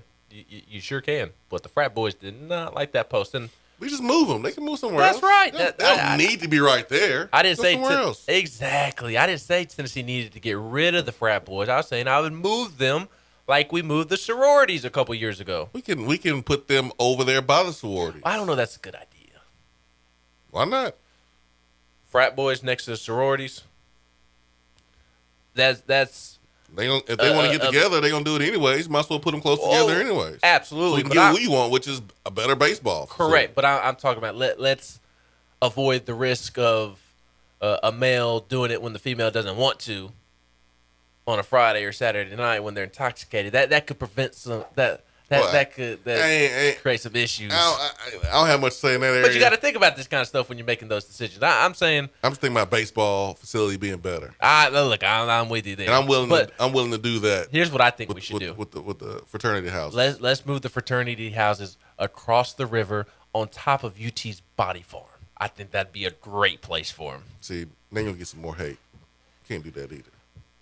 Frat boys are overrated. That's right. You heard me.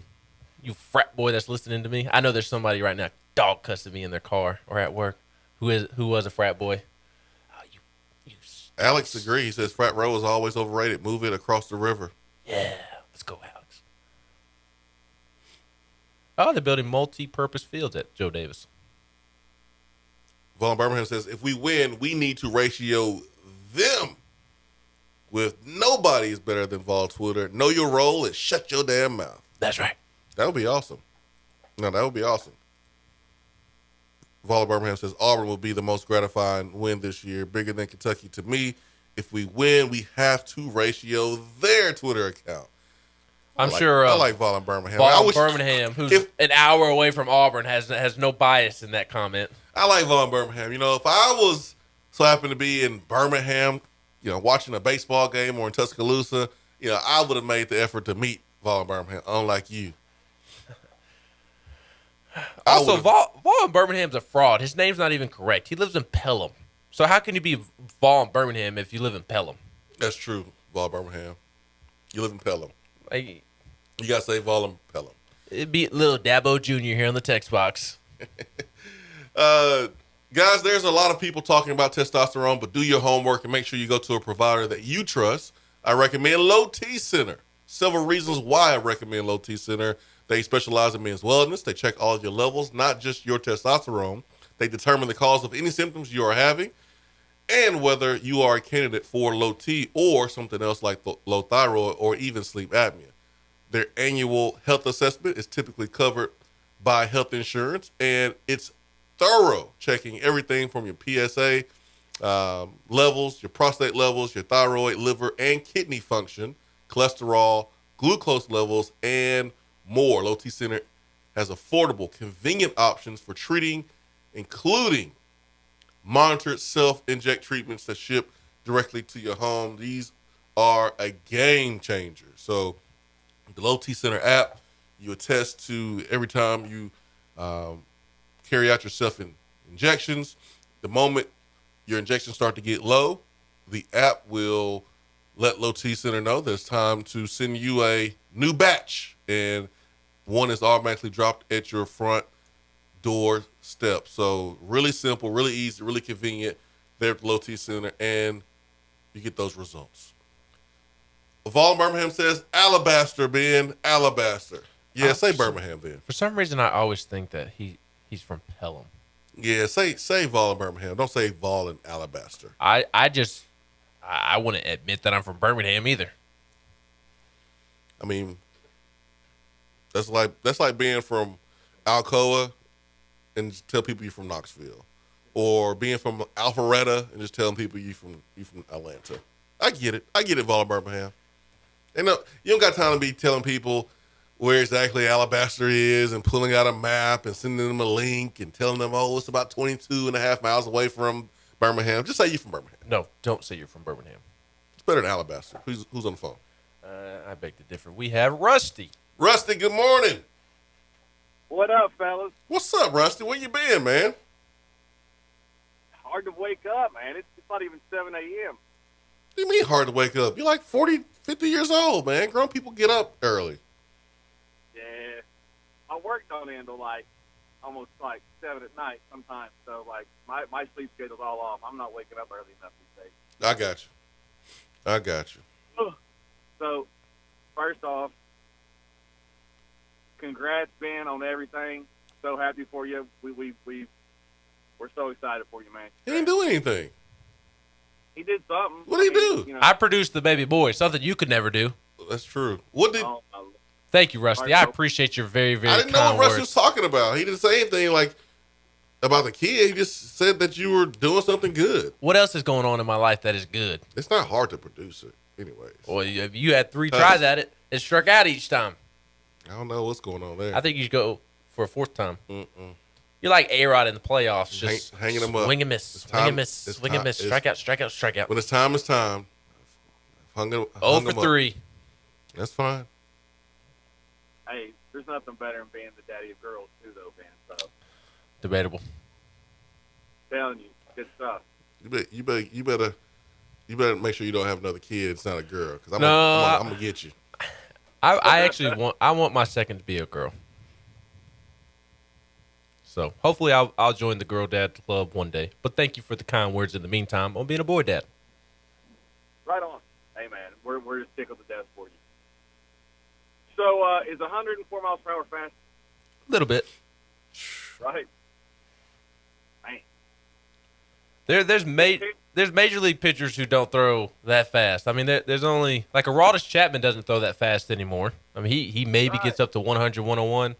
The guy for the Cardinals, what's his name? Jordan Hicks, I think. Yeah. He can get up that fast. But, I mean, he's routinely touching 103, 104, which is, I mean, it just blows my mind. How do you routinely touch 103 and 104? And it's like he threw a 98-mile-an-hour fastball at one point last night, and we were all like, huh? How you go from 103 to 98? Did y'all know, people know that he had these capabilities before last night? Ben did. And people who? Ben McKee knew that Ben Joyce had this capability, and anybody who's been reading my work and keeping up with the baseball coverage from Ben McKee knew this. Ain't that right, Rusty? Wait. Are you talking third person? That's right. Oh, Lord. See what you did, Rusty? You hyped him up. It's your fault. He does went third person, but yeah, it's your fault. You hyped him up. Right. I just said congratulations about the baby. I didn't say nothing about the reporting. He's doing a good job. I know Rusty keeps up. That's why I said. I do. I'm locked in. So the 90-mile-per-hour changeup that had nice movement to me was the best pitch of the night. Love seeing that. Throwing 103, 104, 102. That's all great. But can he get your eyes to move? And that pitch right there was absolutely filthy. So just want to catch up on things, and I know nobody knows more about what's going on in that sport than you right now. I've heard all kinds of conflicting reports. Is Tidwell going to pitch for the Vols this year, in your opinion, and in other people's opinion? Yes. Okay. If he does not pitch this season, it's because something else happens. But as of today, he is going to pitch. He is throwing right now, not necessarily on a mound, but he's soft toss and just simple throwing. Like he's throwing right now. He hasn't gotten back on a mound, I don't believe, but he is going to pitch this year unless he has a setback. Okay, but I've just from very, very far away heard things like he might be just shutting it down and getting prepared for those people are wrong. Okay, good. That's what I wanted to hear. And Ben, tell him again. Those people are wrong, Rusty. It sounded like mid-March, early April, assuming everything goes according to plan. So the way Tony even talked about it in a radio interview this week that it's kind of a weird mix of he is kind of far away, but he's also not far away. He's far away in the sense of he hasn't gotten on the mound yet, but once he does get on the mound, it won't take too long to ramp him back up. So he's going to pitch this year unless he has a setback. Simple as that. Cool. Hey, last thing, Triple J is about to shut down Jabari Smith on Saturday in the Vols by double digits. I hope so. You put some money on it, Rusty? Can't gamble out here. You need to move back. Hey, yeah, you can't smoke weed there. So, I mean, hey. Well, enjoy your buzz with money in your pocket still. I don't know. I guess. Double digits and J shutting down Jabari Smith. Hope so. I mean, Ole Miss technically shut him down if you want to look at it that way. He only had 15 points. He's been dropping 29, 30 here and there last couple of games. But keeping Jabari 15 or less would be a win for Tennessee. Just don't know who's going to be able to do it. But as a team, that's how you play defense. And as a team, Tennessee is one of the best defensive teams in the country. Auburn's a great defensive team, too. Crazy stat they showed during the game yesterday. Crazy stat. So it'll be a nice matchup of guard play, nice matchup of defense that we'll see on Saturday in a packed Thompson-Boling Arena. Can't wait to see it, man. Thanks for the phone call, Rusty. Thanks for your time today. Swain Event fueled by Dead End Barbecue. For the GOAT, the baseball GOAT, Ben McKee, I'm Jason Swain. Hope you have a great day. Peace and love. We are out. Swain Event fueled by Dead End Barbecue.